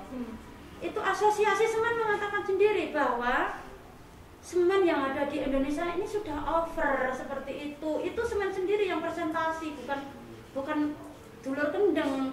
Jangan gampang mengeluarkan izin, itu asosiasi semen. Pemerintah itu dilarang jangan gampang mengeluarkan izin seperti itu loh. Tapi kenapa ngotot? Itu kan hanya untuk pundi-pundi apa ya, orang yang hanya membutuhkan, ya semua orang sih butuh uang, tapi kan nggak harus dengan cara merusak gunung, apa merusak laut. Padahal kalau Kendeng lestari itu bukan untuk Kendeng saja kok Mbak, untuk Indonesia. Karena kita menginjak bumi yang sama, menghirup udara yang sama. Mungkin kalau makan sih kadang-kadang nggak sama ya Mbak ya, tapi kita menghirup udara yang sama, minum air yang sama, seperti itu. Ini apa ya, menggelitik emosional saya juga gitu. Jadi mendengar cerita dari Yusuki ternyata aduh, ini apa ya, bikin emosi juga gitu. Aku mau nambahin ya Mbak. Ya silakan Yu. Ada orang tua di kampung saya itu, dia nggak sekolah, itu menanyakan, karena diiming-imingi mau dikasih apa. Terus saya bilang, nek kowe diwenehi duit semene, duitmu entek, iki bakal kehilangan akeh seperti itu. Karena seandainya kita jual tanah dapat 100.000, tapi tanah ini kalau dibiarkan kita tanemin pisang, kita tanemin apa, itu kan dapat sampai beberapa tahun, dan hasilnya untuk anak cucu kita itu juga masih terus gitu loh Mbak. Akhirnya walaupun orang itu nggak sekolah, buta huruf, tapi dia paham. Kalau ditanya kenapa kamu kok menolak, seandainya tanahku ini dijual, aku akan kehilangan banyak sekali. Tapi kalau nggak dijual, itu akan untuk anak putu. Jadi semulur ke anak putu itu. Paham Yu, ini benar itu benar sekali, apa pandangan seperti itu ya dulu Kendeng gitu. Tapi aku mau ke Mas Ari dulu nih. Tadi ya proses hukumnya, MA sudah mengeluarkan, terus katanya dicabut, tapi diberikan izin baru di lokasi yang sama, itu bagaimana Mas? Maksudnya ini Pemprov Jawa Tengah ini gimana nih? Apakah mereka, aku nggak tahu ya secara hukumnya seperti apa. Mungkin nanti aku tanya ke Mas Adri ya terkait dengan itu. Tapi kalau menurut dari pandangan teman-teman LBH Semarang nih gimana? Itu kayak kita dilempar-lempar gak sih gitu? Ini kita mau mana, pusat atau daerah nih yang kita ikuti gitu? Ya itu jadi pertanyaan besar masyarakat Jawa Tengah sih sebenarnya. Kemudian ketika izin itu keluar, ya publik juga bertanya-tanya, kenapa bisa keluar izin baru? Padahal ada putusan MA, ada KLHS, dan kenapa keluar di titik yang sama, di izin yang sama gitu. Padahal perjuangan warga bukan hanya sampai ada yang ini ya di Pati meninggal, tapi juga ada proses kriminalisasi. Di Pati pada waktu 2006 itu ada 9 orang yang ditahan. Kemudian di Rembang ada satu Mas Joko Prianto, dia juga dikriminalisasi, sampai sekarang statusnya masih tersangka. dan itu nggak diproses sama polisi. Itu jadi modelnya di peti emas, di peti es, di peti es ketika nanti masyarakat melakukan upaya lagi, ya bukan tidak mungkin kasusnya Mas Prin ini akan dinaikkan lagi seperti itu. Nah, kemudian ketika ditanya apa sih permintaan dari, apa sih bayangan dari pemerintah Provinsi Jawa Tengah ya, sebenarnya kita juga perlu melihat di beberapa tahun ini proses relokasi industri dari Jawa Barat, Jakarta itu kemudian semua berpindah ke Jawa Tengah, yang itu juga menurut saya ada hubungannya dengan proses yang terjadi di Kendeng. Gitu. Sekarang banyak infrastruktur masuk ke Jawa Tengah dengan dalih semua rata-rata PSN. Dan kita lihat di dalam PSN itu pokoknya semua yang kemudian tidak sesuai dengan Perda Tata Ruang, ya pokoknya itu main dengan aja, bablas saja. Itu dikuatkan lagi dengan Undang-Undang Omnibus Law Cipta Kerja. Pokoknya ketika ada tidak kesesuaian, maka semua kembali kepada kepentingan investasi. Nah, hal-hal itulah yang kemudian kami melihatnya konflik-konflik sosial itu yang seperti Kendeng, seperti yang sudah terjadi itu akan makin masif, apalagi alih fungsi lahan. Jadi kalau dulu kita punya jargon negara agraris, ya bukan nggak mungkin ya sawah akan habis negara agraris kayak gitu. Betul. Saya melihatnya di situ. Jadi proses kenapa kemudian masih ngotot ya karena ada itu tadi relokasi industri yang itu masuk ke Jawa Tengah. Ya, ini menjadi sebuah ironis ya. Iya. Di saat pemerintah mengedepankan pembangunan, iya kita dukung, tapi jangan sampai menghilangkan ruang hidup seperti yang dulur Kendeng gitu. Iya. Ini baru satu cerita dari Kendeng, masih ada banyak cerita yang lain. Sebut Wadas juga sedang menghadapi hal yang sama, bisa dibilang masih dengan pemimpin daerah yang sama. Kemudian juga ada teman-teman yang di Sangihe, kemudian juga teman-teman yang di Papua, yang di Sulawesi juga sedang menghadapi cerita yang sama. Lalu pertanyaannya tadi ini pertanyaan kita semua nih, pemerintah oke mengedepankan kesejahteraan, tapi masyarakat siapa yang ingin disejahterakan seperti itu? Aku tadi mau ke Mas Adri tadi terkait sedikit ya terkait dengan regulasi yang ketika pusat sudah mengeluarkan keputusan kemudian juga ditarik ulur, bisa dibilang aku sih bilang kayak kita dilempar-lempar gitu loh. Jadi kayak ini apa ya? Tadi karena proses itu nggak sebentar, itu panjang dan melelahkan gitu. Tapi ketika kita sudah dapat cerahan, tapi daerah sikapnya seperti itu dan ditambah lagi Omnibus Law, jadi gimana nih Mas? Aku mau 2 disclaimer dulu nih. Oke, silakan. Yang pertama, yang gue sampaikan mungkin akan bikin teman-teman makin marah. Karena ada banyak hal yang tadi Makin panas nih Mas. Sama yang kedua, KTP Kulo Semarang gitu. Jadi boleh mengkritik gubernur sendiri ya. Jadi ditanya lagi kan, KTP sampean di Mas? KTP Kulo Semarang gitu. Mas. Jadi boleh.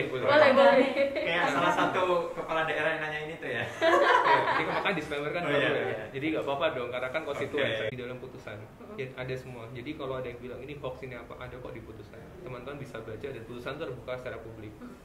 Jadi dalam proses penerbitan izin lingkungan dari PT Semen itu ada yang namanya AMDAL, Analis Mengenai Dampak Lingkungan. Dalam AMDAL itu harus ada persetujuan dari masyarakat yang nantinya lokasinya itu akan digunakan. Jadi perusahaan akan datang ke tempatnya di Sukina, kemudian cerita kami akan bikin pabrik semen dan sebagainya. Nanti masyarakat harus menyampaikan apakah mereka sepakat atau tidak, dan salah satunya adalah dengan tanda tangan tadi. Tanda tangan itu bahkan dalam bentuk sosialisasi, jadi seringnya ya.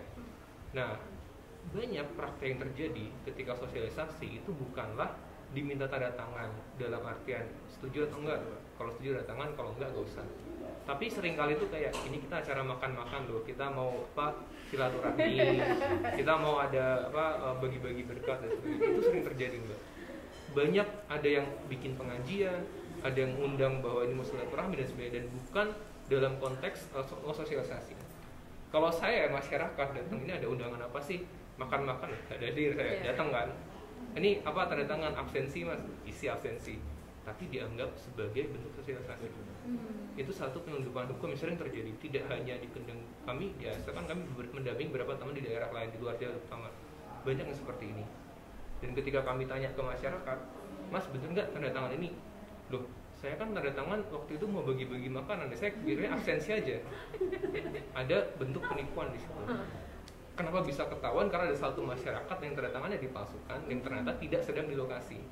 Makanya hakim menerima, Mas kamu tanggal segini tanda tangan nggak? Loh, saya lagi di Pontianak. Pasti bingung dong.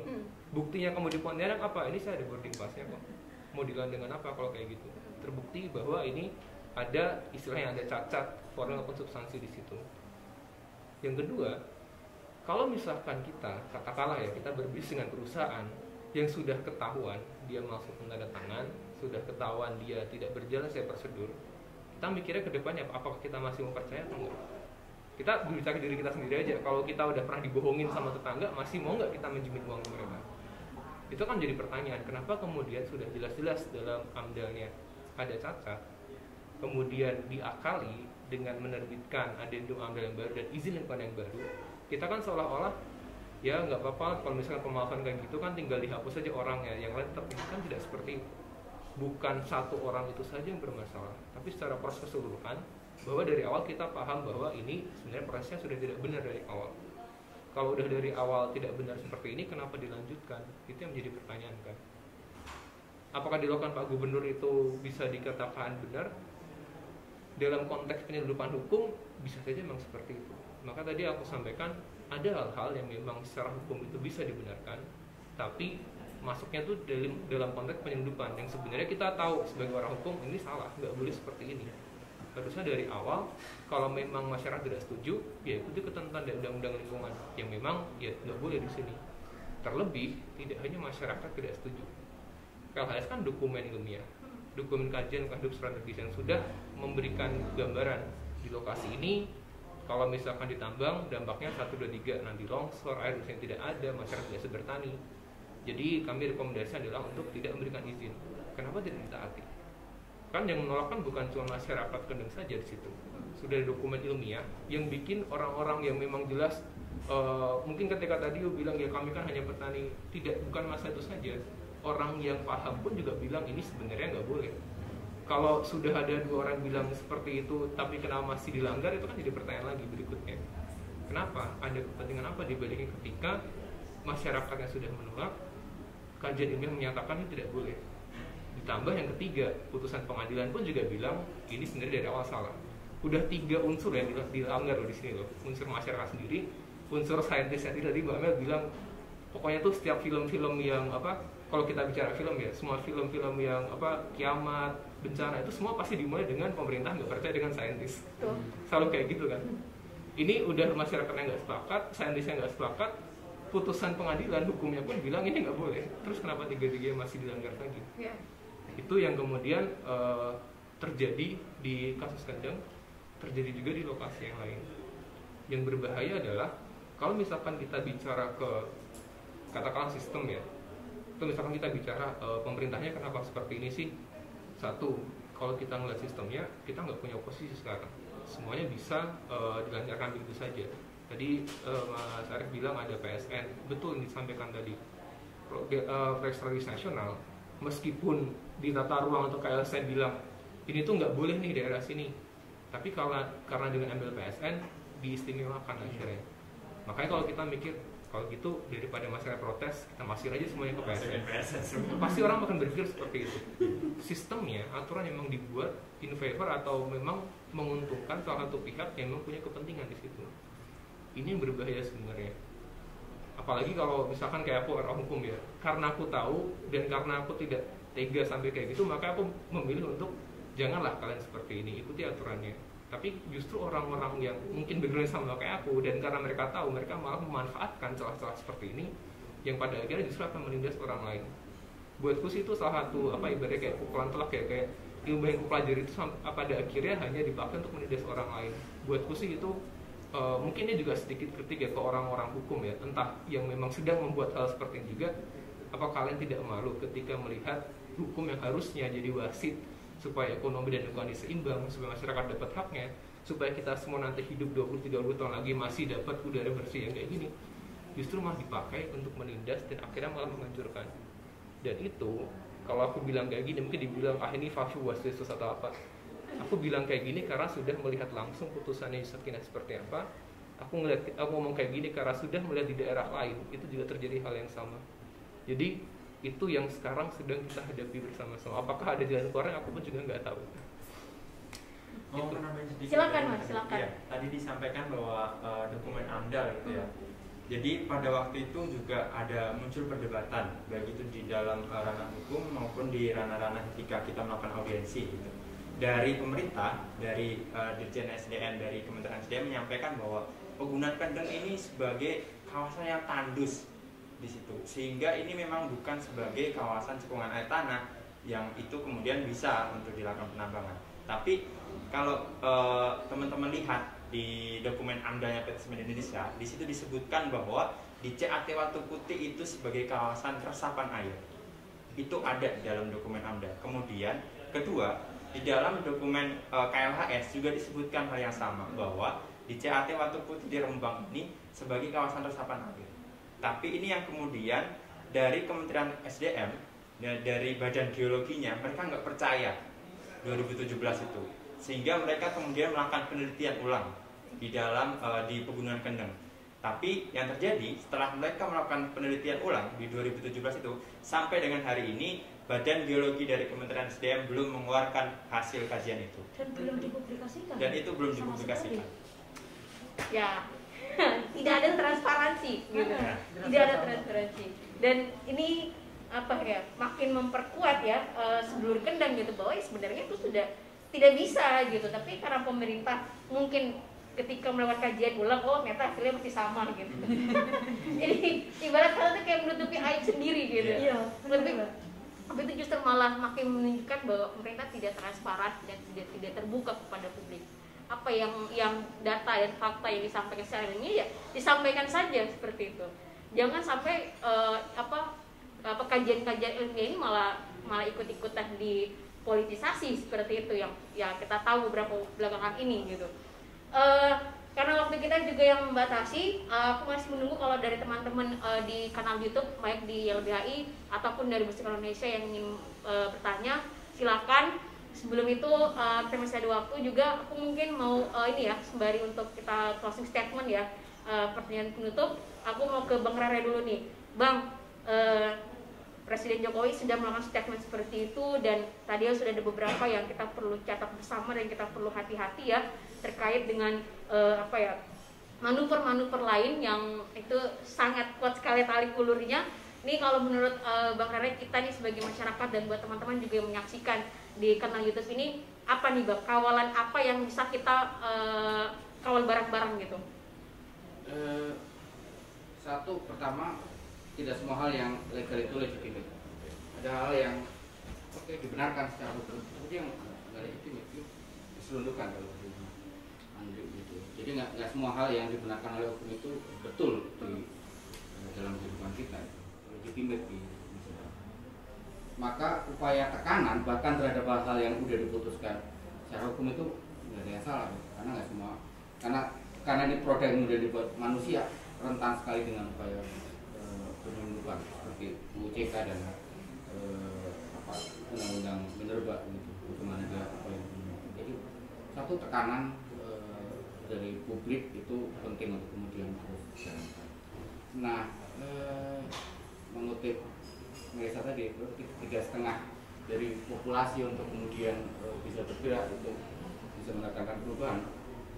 Saya yakin bahwa kelompok masyarakat yang terorganisir itu mampu membuat perubahan. Gitu ya. Kita sudah menghadapi satu kejahatan terorganisir, nggak mungkin kita berjuangnya juga nggak terorganisir, kita berjuang sendiri-sendiri. Menghadapi kejahatan terorganisir kita juga harus mengorganisir diri. Gitu. Penting untuk kemudian seluruh jaring kita itu kita sedang menghadapi proses yang sama kok, kita sedang menghadapi ancaman yang sama gitu ya, rezim yang sama sekali tidak peka terhadap buta terhadap ancaman bencana yang ada di masyarakat, yang bahkan membangkang konstitusi begitu, yang tengah merubah struktur tata ruangnya sesuai dengan capaian yang sedang dikerjakannya sendiri tanpa mempertimbangkan keselamatan masyarakat gitu. Kita tengah menghadapi situasi yang sama gitu. Penting untuk kemudian jejaring antar warga ini semakin dikuatkan, apa sekarang dilakukan disukinah apa yang tengah diperjuangkan oleh teman-teman di sana, yang tengah diperjuangkan oleh kawan-kawan di Kalimantan Timur dan Manasat, semua wilayah Indonesia itu perlu diikat dalam satu jaring kuat lebih kuat, karena kalau enggak ya kita akan tercerai-berai masing-masing gitu. Itu sih. Betul, baik. Kamil, tadi tonggak utamanya itu ujung tombaknya kita di masyarakat dan salah satunya adalah kita anak muda. Ini buat generasi kita yang hari ini sama generasi kedepannya, apa nih yang kita harus gerak bareng, ini udah nggak bisa nih, ini udah di mana-mana masalah nih. Ya. Silakan Koman. Mungkin tadi yang dibilang masyarakat harus kuat gitu ya, tapi sebenarnya bukan hanya yang terdampak langsung sekarang terhadap kerusakan lingkungannya yang akan rugi gitu. Kita semua akan rugi. Krisis iklim itu nggak pandang bulu gitu kan. Kalau banjir, longsor, apa listrik putus, badai, typhoon semua juga kena gitu. Bahkan di Jakarta gitu ya, misalnya aku ada beberapa restorannya pun nggak akan buka kalau banjir gitu kan. Pabrik-pabrik juga akan tutup kalau longsor gitu. Jadi memang yang kita harus sadari adalah kita tidak punya masa depan. Nggak usah muluk-muluk mikirin punya anak lah gitu. Gimana caranya punya anak kalau kita ya boro-boro nikah, ya saya udah nikah tapi belum punya anak. Ya boro-boro mau cari cowok gitu kan. Kalau kita cuma sibuk kabur dari satu area ke area lain gitu. Boro-boro mau lulus S3 kalau universitasnya udah tenggelam gitu kan. Jadi memang nggak ada opsi lain selain membangkang terhadap sistem yang sekarang gitu. Kita harus merubah sistemnya karena sistemnya itu sudah terlalu buta sampai tidak bisa melihat jangka panjang tadi kan. Semuanya punya kepentingan sendiri dan lain-lain. Jadi untuk anak muda atau sebenarnya bukan anak muda aja sih, siapapun gitu, tapi terutama yang muda, karena makin parah situasinya atau kalau situasinya tidak berubah akan banyak kendeng-kendeng baru. Bahkan Konsorsium Pembaruan Agraria mencatat bahwa setiap harinya di antara 2015 sampai 2020 setiap harinya ada satu kasus konflik agraria baru, 1,1 kasus baru gitu. Setiap harinya ada kendeng baru, setiap harinya ada wadas baru, itu gila. Dan makin lama perusakan lingkungan dibiarkan melalui konflik agraria, makin parah, masih makin meningkat emisi gas rumah kaca, makin meningkat pemanasan globalnya, akan makin intens dan frekuensitas dari bencananya akan makin meningkat gitu. Jadi makin menurun juga kesempatan kita hidup gitu kan. Jadi penting sekali untuk semua orang, baik bahkan yang duduk di jajaran pemerintahan gitu ya, semua orang ini benar-benar ini bukan masalah oke lah apapun yang kita lakukan sebelumnya biar udah lupain lah berbuka hati sedikit gitu, biarin aja. Tapi kedepannya kita udah tahu solusinya apa, kita udah tahu masalahnya apa gitu. Kita tahu bahwa kita harus menuju dunia yang berkelanjutan, yang regeneratif gitu. Definisi dari berkelanjutan pun itu adalah keluar uang sekarang untuk beli apapun itu, tahun kedua tahun itu gratis. Jadi dunia yang kita inginkan pun itu sudah bertolak belakang dengan sistem ekonomi sekarang. Jadi kita harus bersama-sama terus menyuarakan hal ini di ruang publik, turun ke jalan, buat kajian, bikin karya musik, bikin komunitas sendiri, apapun itu, kita semua harus terus mendorong perubahan sistem ini. Dan 3,5% itu gampang sekali sebenarnya. Kalau di Indonesia itu 9 juta ya, mahasiswanya udah 7 juta.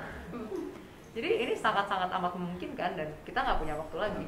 Karena ya sekarang aja udah, tahun lalu udah 8,4 juta masyarakat yang harus menderita dan mengungsi akibat bencana-bencana hidrometeorologi gitu, krisis iklim. Jadi mau nunggu rumahnya tenggelam dulu atau bergerak dari sekarang?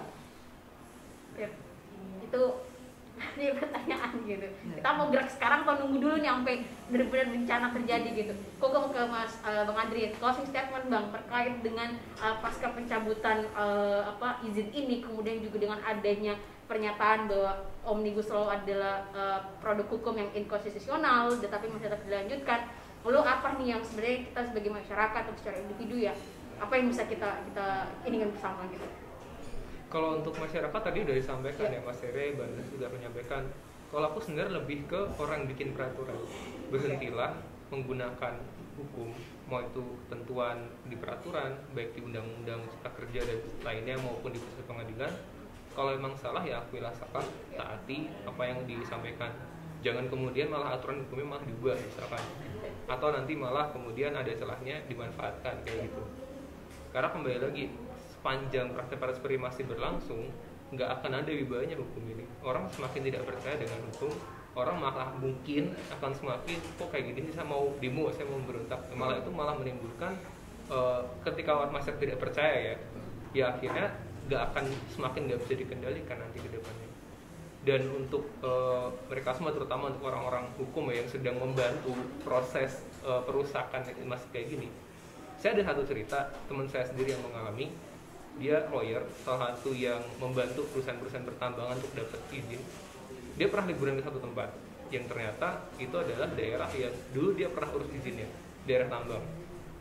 Datang ke sana, melihat kanan kiri, dia nginep di satu tempat, alat berat lewat, nggak nyaman dia di situ. Mandi ternyata airnya nggak bersih karena udah kena air tambang. Terus dia sendiri mikir, ini kan dulu aku juga ya berkontribusi untuk menimbulkan keadaan seperti sekarang. Dia cuma 3 hari itu nggak betah. Terus aku tanya, ya gimana dengan masyarakat di sana yang harus tinggal setiap hari seperti itu? Baru 3 hari aja dirimu udah nggak betah di tempat-tempat seperti ini. Terus kenapa masih mau ikut berkontribusi untuk hal seperti itu kan? 2 bulan kemudian dia resign dari tempatnya. Dan dia memilih untuk gak lagi deh untuk dia kayak gini. Karena dia masih berpikir seperti mungkin ya middle class kayak gini ya. Ya kerja apapun yang penting dapat uang banyak, gaji besar dan sebagainya. Padahal mungkin itu bukanlah segalanya. Mungkin itu cuma berapa persen aja. Mungkin kesejahteraan yang kita cari itu bukan sekedar rumah tingkat, punya mobil atau dia sebatas bisa hidup dengan tentram, nggak kepikiran tentang lingkungannya masih bersih, mau makan dan mana segala macam masih ada, seperti kehidupan dijalani oleh Yuskina dan kawan-kawannya. Mungkin kita perlu berpikir ke situ. Jangan sampai aturan hukumnya dibuat mainan dan kita berpikir bahwa nggak semuanya itu ya hidup seperti yang sekarang ini kita alami. Berusaha melihat lebih luas lagi bahwa apa yang kita lakukan sekarang bisa jadi dampaknya itu sangat besar dan nggak cuma ke diri kita, bisa ke orang lain, bisa juga ke anak cucu kita nantinya. Semakin kita berpikir kayak gitu, kita pasti akan berbentuk sejarah kayak kalau aku kayak gini, ntar kira-kira anakku kayak gimana ya nantinya ke depan. Itu sih, Mbak. Baik, terima kasih. Aku mau ke Arif. Bisa dibilang beberapa langkah-langkah advokasi hukum sudah kita lakukan dan kita dimenangkan, tapi kenyataannya tidak dijalankan oleh pemerintah. Lalu apa nih kita sebagai publik yang mungkin hari ini menyaksikan talk show hari ini, support apa yang bisa kita berikan kepada langkah-langkah advokasi untuk teman-teman LBH Semarang dan juga seluruh Kendeng? Ya, seperti tadi yang disampaikan Mbak Rere ya, berkaitan dengan bahwa saat ini kan kita melihat bahwa ya dalam oligarki ya, mereka kan makin mesra gitu. Betul. Sekarang nggak ada oposisi nih gitu. Jadi kita merasa ya mereka udah nyaman dengan dunianya gitu. Nah, ya memang sudah seharusnya kita juga sesama masyarakat, baik itu masyarakat terdampak, teman-teman yang ada di NGO juga, kita harus makin mesra, kita harus makin mengkonsolidasikan diri. Kita solidaritasnya bisa banyak hal gitu. Dengan kita bersuara pun itu juga termasuk solidaritas. Apalagi kalau nanti teman-teman bisa datang ke sana kemudian memberikan dampak-dampak yang lain, itu menurutku juga itu menumbuhkan semangat baru gitu. Dan itu yang perlu dilakukan gitu. Karena saat ini kan proses memisah-misah kelompok masyarakat ini banyak hal ya. Proses kriminalisasi, proses kemudian mereka dilarang keluar rumah dan lain sebagainya. Oke, masyarakat dilarang keluar rumah, tapi kegiatan-kegiatan industri ekstraktif itu mereka masih aja jalan gitu kan. Nah, makanya ini juga menguatkan tadi yang disampaikan Mbak Rere, masyarakat ya harusnya kita harus makin aware dengan kondisi sekarang. Bukan hanya masyarakat terdampak, tapi masyarakat secara luas, teman-teman pemuda juga, bahwa kondisi ini bukan tidak mungkin akan sampai juga ke rumah kalian gitu. Pertambangan bukan hanya akan terjadi di Kendeng, tapi karena dengan adanya Undang-Undang Minerba, dengan adanya Undang-Undang Cipta Kerja, dengan adanya PSN, bukan tidak mungkin rumahmu juga besok akan dikeruk sama pemerintah.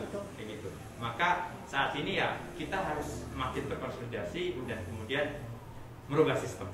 Ya, setuju. Nih terakhir closing statement dari Yusukina selaku perwakilan dari Kartini Kendeng. Yuk, bisa dibilang kan, aku pengen juga ya minta harapan.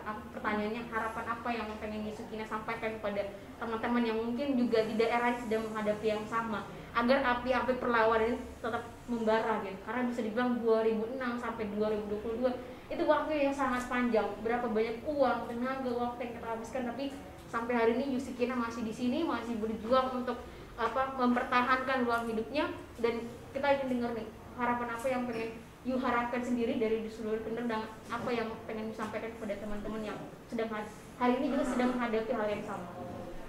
Harapan saya itu kita harus bergandeng tangan, Mbak. Mulai dari petani, nelayan, terus masyarakat yang lain. Kalau kita nggak sinkron, ya itu tadi akan dipecah belah dengan iki sing anu mungkin tok kono ora, padahal kalau dampak jadi seperti tadi yang dikatakan sama Mbak tadi ya. Dampak banjir itu kan bukan rumah kita saja yang terkena. Terus seperti pandemi ini, bukan orang Kendeng saja, bukan orang kota saja, tapi semuanya akan terdampak. Daripada itu tadi uang negara habis untuk sumbangan-sumbangan untuk kebutuhan yang tidak penting, ya saya rasa tidak penting ya. Ada yang lagi yang lebih penting, gunung alam ini tetap dijaga dengan baik. Kita cuma bisanya ini merawat. Kita dilahirkan ke dunia bukan untuk merusak, betul, tapi untuk merawat. Jagalah ibu bumi dengan baik. Ini bukan untuk orang Kendeng saja, karena kita masih menyusu sama ibu bumi, kita masih minta makan sama ibu bumi. Jadi untuk balas budinya itu saya rasa belum ada sekuku irengnya ya Mbak. Kita belum membalas budinya ibu bumi ini. Kita masih mipisi, masih ngengei, masih membuang bangkai, membuang apa saja yang kita buang begitu saja, buang sampah seperti itu. Tapi seharusnya kita bersatu, bergandeng tangan, ayo menyelamatkan alam ini. Ini untuk dunia, bukan untuk Indonesia, bukan untuk Kendeng saja, dunia itu. Saya harap begitu Mbak. Jadi harus bergandeng tangan, berjabat tangan semuanya, ayo bareng-bareng kita merawat ibu bumi kita supaya tetap alam kita tetap lestari itu. Karena suatu saat kita ini Mbak, kembali ke bumi juga akan dimintai pertanggungjawaban seperti itu. Mungkin gitu. Betul. Teman-teman, karena juga kita sudah di penghujung acara, terima kasih buat para narasumber, Bang Rere, Bang Andri, Kang Mel juga, Yusukina dan Mas Arif juga yang sudah menyempatkan waktu untuk datang ke studio hari ini. Dan buat teman-teman yang juga sudah menyaksikan secara live ya di kanal YouTube YLBHI dan juga Bersihkan Indonesia. Dari Kendeng untuk Indonesia itu hanyalah satu dari sekian banyak perjuangan Kendeng-Kendeng di luar sana yang sedang berjuang, sedang menghadapi situasi yang sama. Seperti kata Yusukina, inilah saatnya kita bergandengan tangan agar kita makin kuat, makin keras untuk perjuangan kita. Harapannya ini tidak hanya berhenti, kita tidak hanya berhenti mengenalkan cerita dari Kendeng, tapi kita juga bisa mendengar dari cerita-cerita daerah lain. Karena saat ini kita tahu rezim pemerintah yang saat ini sangat dengan jelas mempertontonkan kemarukan mereka, keserakahan mereka untuk memperkaya diri sendiri dan segelintir kelompok mereka, tapi lupa dan abai terhadap lingkungan dan masyarakat sekitar. Kita tidak menentang pertumbuhan ekonomi, kita tidak menentang pembangunan, tapi yang kita tentang adalah ketika pembangunan itu tidak sejalan dan tidak memperhatikan perbaikan lingkungan dan juga masyarakat sekitar. Karena dampak dari itu semua pembangunan yang serampangan itu tidak akan dirasakan oleh mereka yang mengeluarkan kebijakan hari ini, tapi akan dirasakan oleh masyarakat sekitar dan juga generasi yang akan datang. Lalu Indonesia seperti apa yang ingin kita hadiahkan kepada generasi yang akan datang? Katanya 2045 akan sebagai bonus demografi.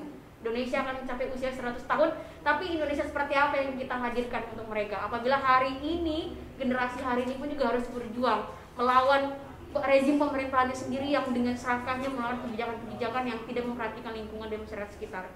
Harapannya cerita dari Kendeng untuk Indonesia ini bisa memantik api-api perlawanan dari teman-teman yang ada di daerah-daerah lain. Jangan takut untuk bersuara, ayo bergandengan tangan. Kalau misalnya teman-teman ingin menyampaikan masukan ataupun yang segala macamnya, silakan nanti bisa mampir ke Instagram dari YLBHI dan juga Bersihkan Indonesia. Terima kasih juga kepada seluruh narasumber yang sudah hadir hari ini. Terima kasih juga buat teman-teman yang sudah menyaksikan acara live talk show dari hari ini dari Kendeng untuk Indonesia. Hentikan tambang dan yang sakiti lingkungan. Ayo kita bergandengan tangan dan memperbaiki lingkungan. Aku Novita selaku narasumber, mohon maaf apabila ada kesalahan dan kekurangan. Lebih dan kurangnya mohon maaf. Wassalamualaikum warahmatullahi wabarakatuh dan terima kasih. Tetap jaga kesehatan dan tetap jaga prokes. Terima kasih teman-teman semua. Terima kasih narasumber. Terima kasih Yu. Terima kasih. Salam Kendeng.